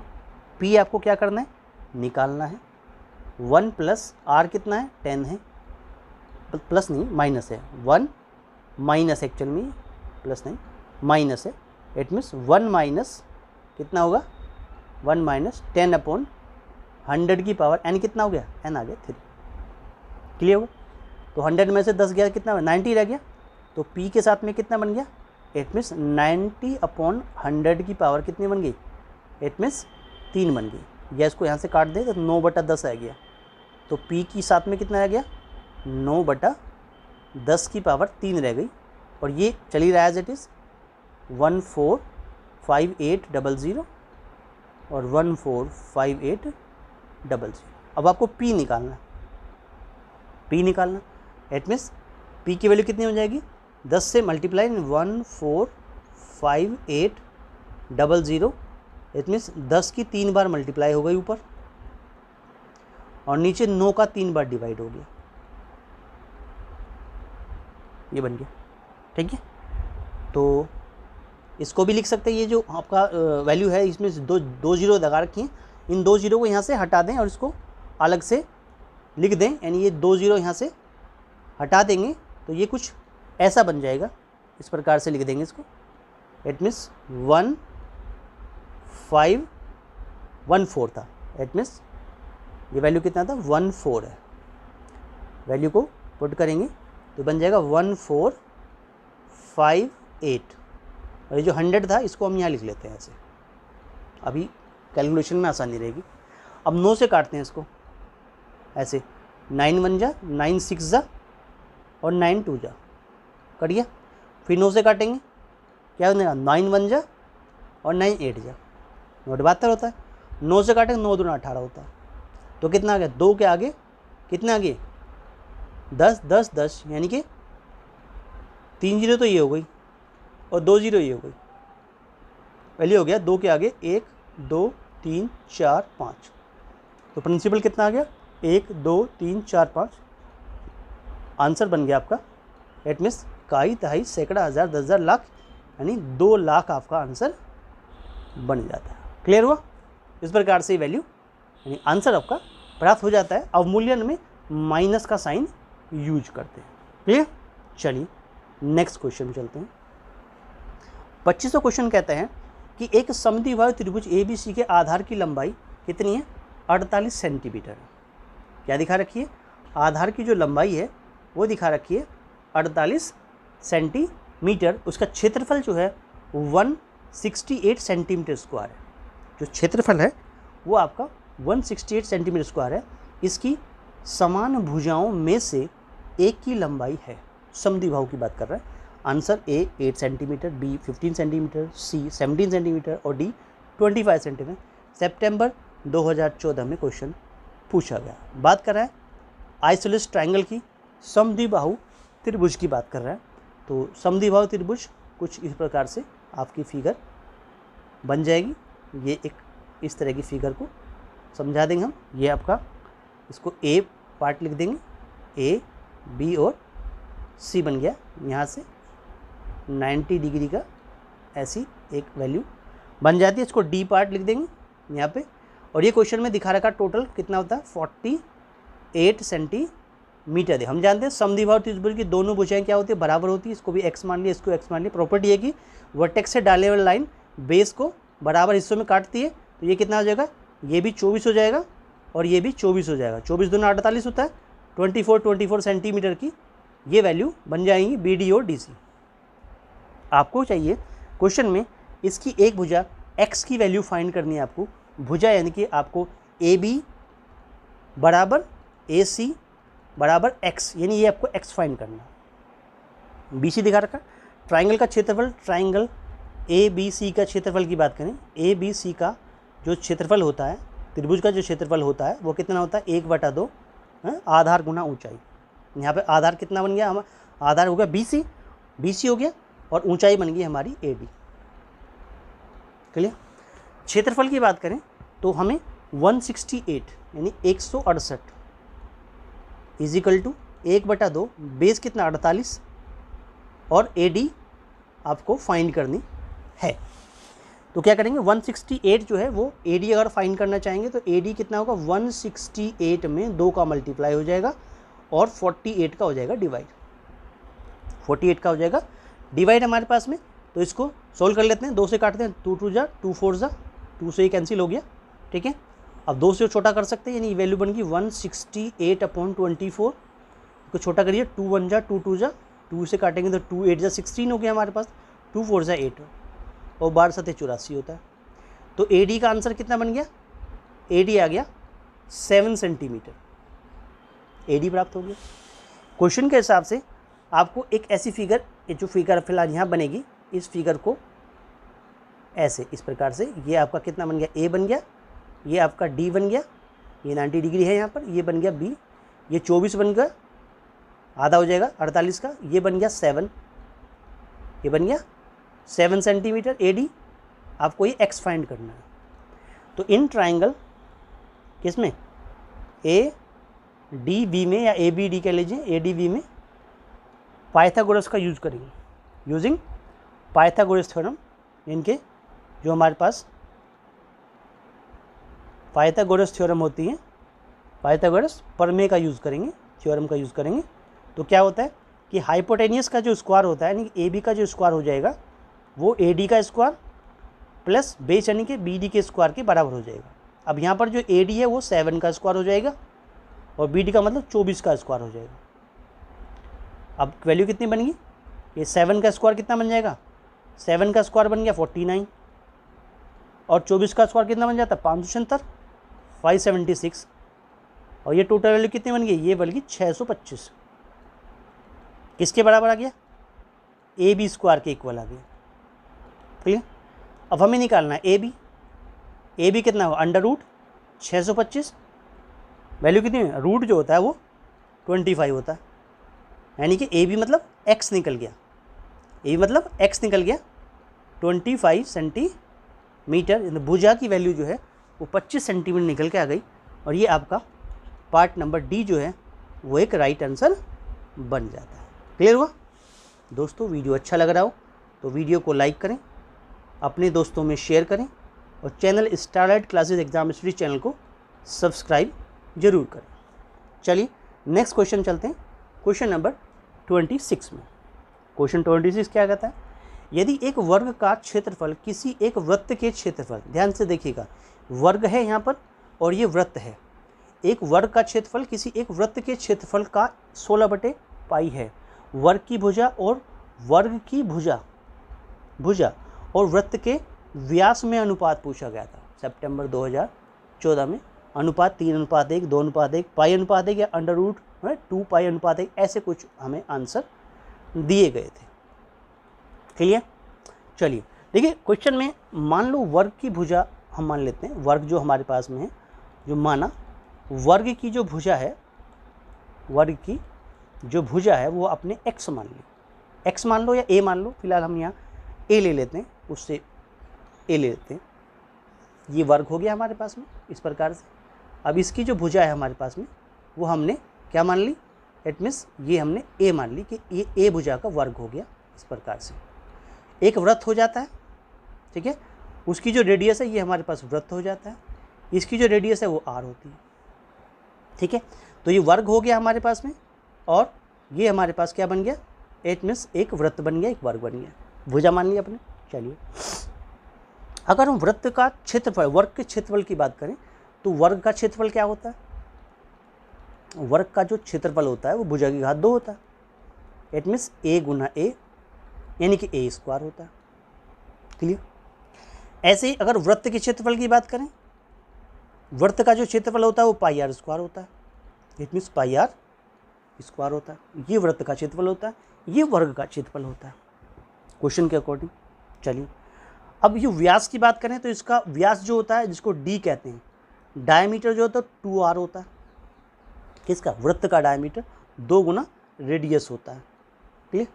चलिए क्वेश्चन के अकॉर्डिंग क्या कहा गया, अकॉर्डिंग टू क्वेश्चन क्या कहा गया कि वर्ग का क्षेत्रफल जो है, वर्ग का जो क्षेत्रफल है वो बराबर जो हमारे पास वृत्त का क्षेत्रफल है उसका कितना, 16/पाई है। क्या है, 16/पाई है, ऐसा क्वेश्चन में तो ये वर्ग का क्षेत्रफल कितना हो गया, 1 की भुजा 2 हो गया, 1 की घात 2 हो गया। वृत्त का जो क्षेत्रफल होता है वो कितना होता है, पाई आर स्क्वायर होता है, और इसका 16/पाई। तो उस पाई से तो पाई कट गया, पाई से तो पाई कैंसिल हो गया। इसका मतलब ए का स्क्वायर जो आ गया वो कितना आ गया, 16r स्क्वायर आ गया। यहाँ तक बात क्लियर है। चलिए अब ए स्क्वायर बटे अगर आर स्क्वायर करें तो ये कितना बन गया, 16 बन गया। तो 16/1 लिख सकते हैं इसको। दोनों ओर का आप स्क्वायर रूट ले सकते हैं इस प्रकार से। तो ये क्या बन जाएगा, it means taking square root of both side, यानी ऐसे ले लीजिए इस प्रकार से न्यू। तो क्या बन गया, a/r जो है वो 4 चौक 16 होता है, 4/1 बन गया।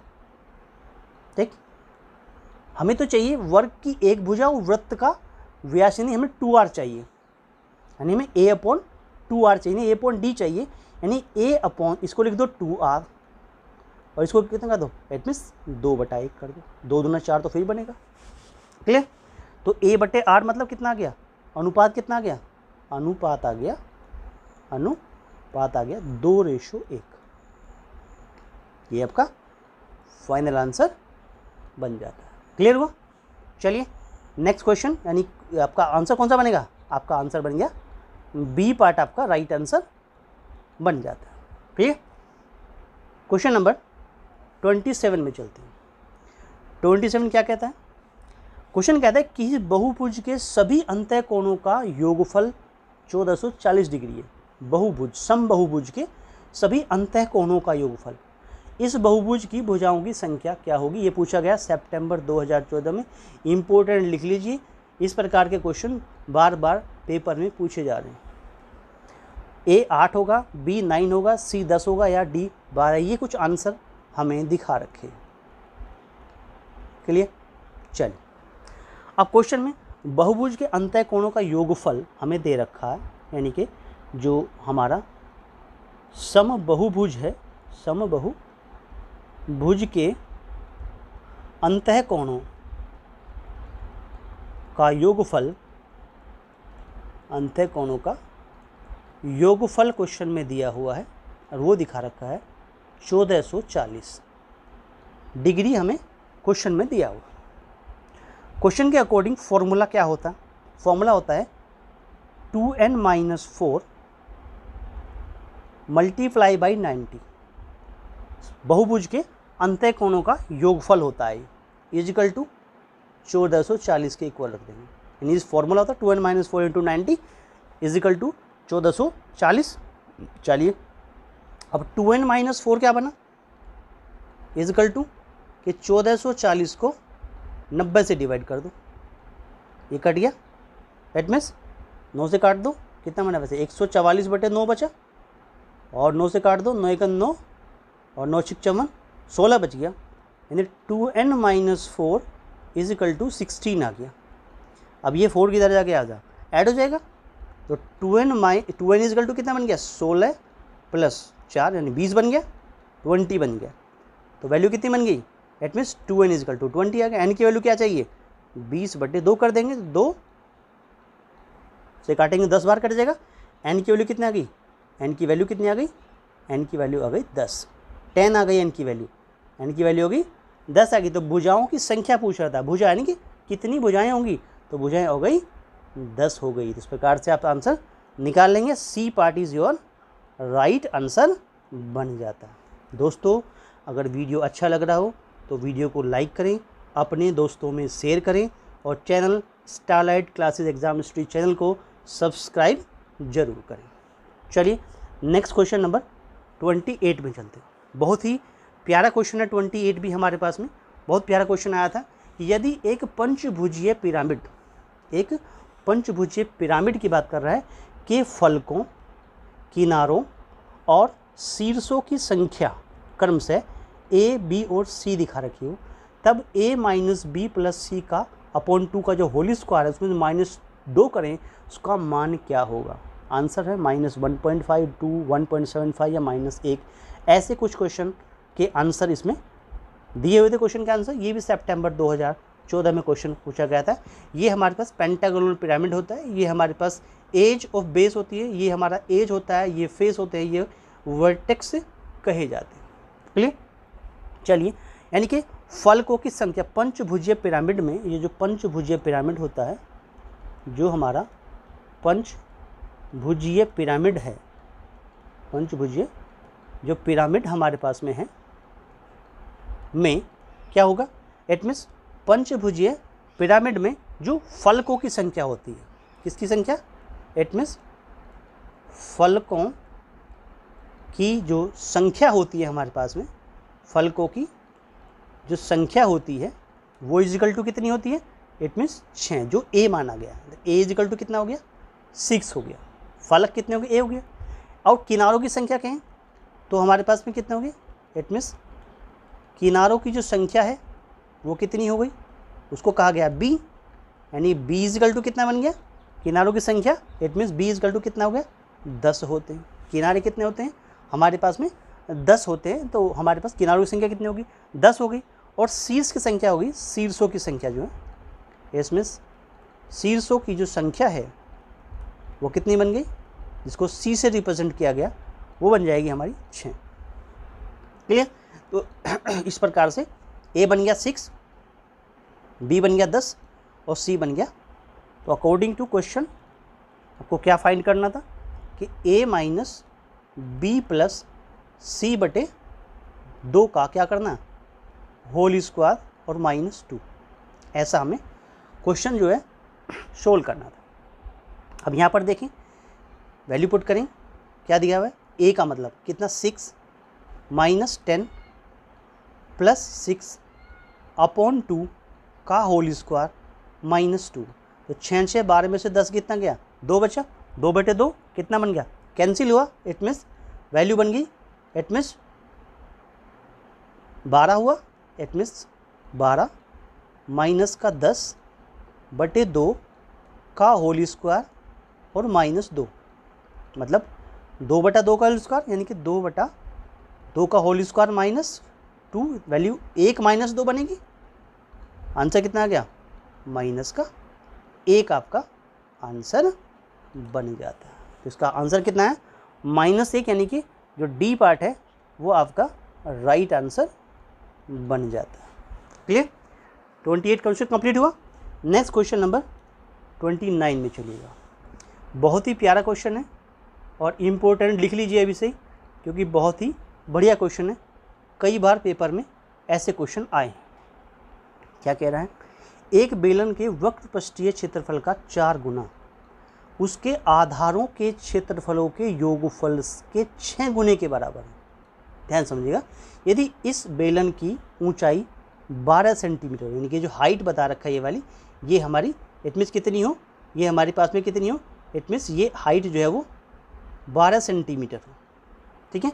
तो उसका आयतन सेंटीमीटर क्यूब में कितना होगा ये समझाना है आपको। ए 48 पाई होगा, या बी 384 पाई होगा, या सी का आंसर था 546 पाई, डी 768 पाई। ऐसे कुछ हमें आंसर दिए हुए थे।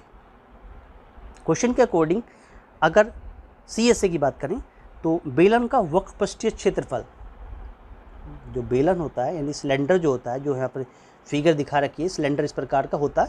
ये सिलेंडर हमारे पास में प्रकार का सिलेंडर हो गया। ठीक है? ये हमारे पास में रेडियस जो बता रखी है ये R हो गई, ये हमारे पास में H यानी कि हाइट हो गई हमारे यहाँ से यहाँ तक, और ये हमारे पास जो है रेडियस थी। तो इस प्रकार से इसका जो बेलन का वक्रपृष्ठ, CSA की बात करें, बेलन का जो वक्रपृष्ठ होता है, बेलन का वक्रपृष्ठीय क्षेत्रफल की बात कर रहे हैं। क्षेत्रफल CSA, कवर सरफेस एरिया, जिसको आप कहेंगे वो होता है 2 पाई RH। फॉर्मूला के 2 पाई RH। बेलन के आधार का क्षेत्रफल करें तो बेलन का आधार तो सर्कल होता है।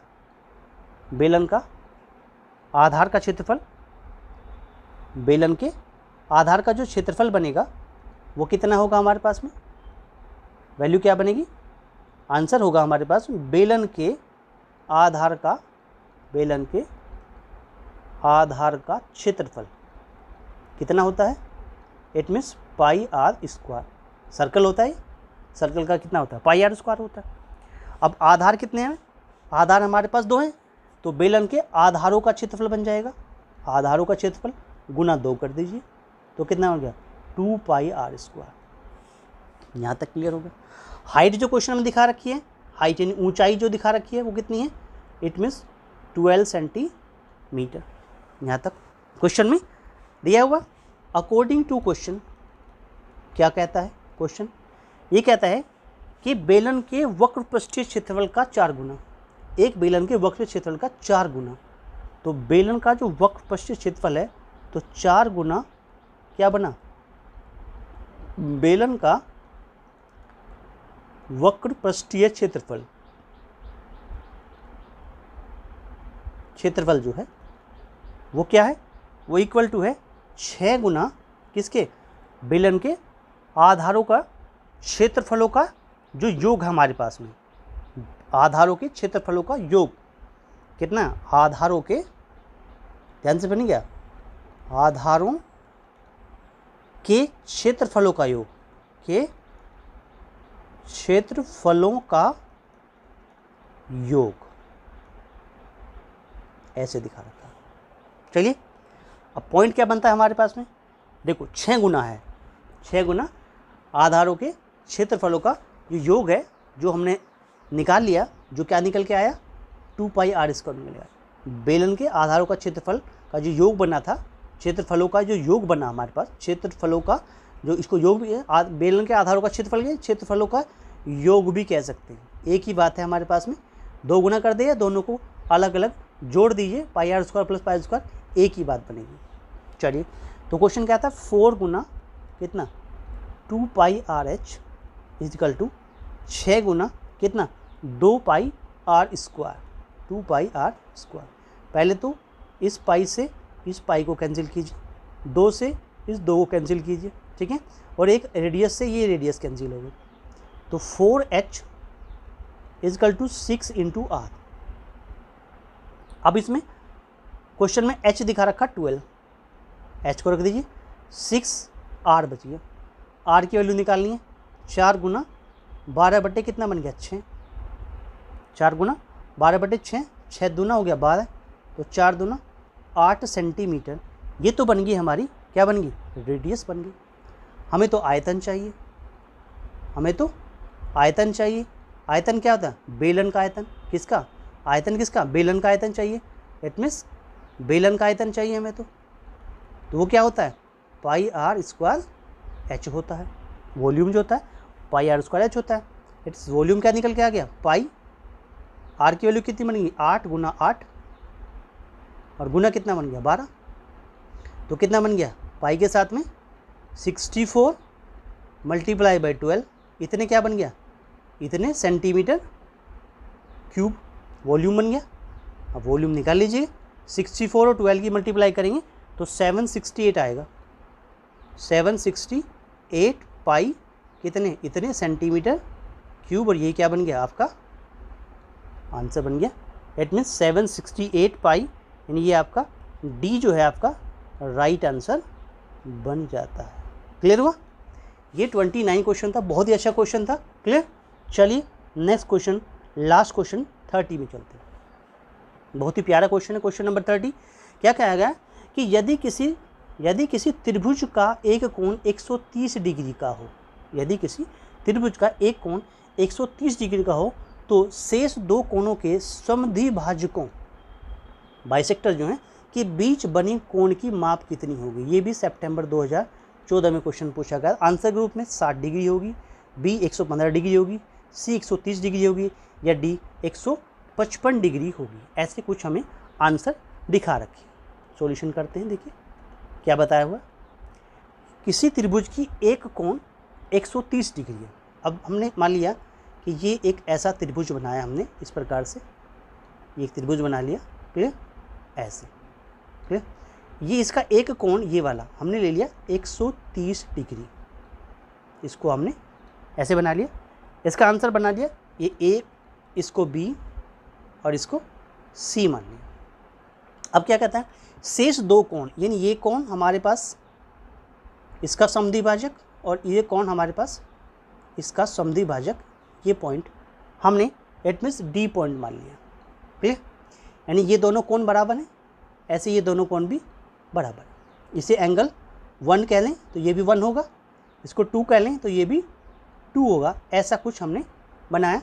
तो ये एंगल जो हमारे पास बीच बने कोण यानी कि ADC की क्या माप होगी, एंगल ADC कितने का निकलेगा ये हमें फाइंड करना है। तो फाइंड क्या करना हमें, इट मीन्स फाइंड क्या करना हमें, it means angle ADC find करना है। क्लियर। चलिए देखिए, इन ट्राइंगल अगर आप ABC की बात करें, इन ट्राइंगल ABC की बात करें तो angle A plus angle B plus angle C की वैल्यू 180 डिग्री हो जाती है। क्लियर।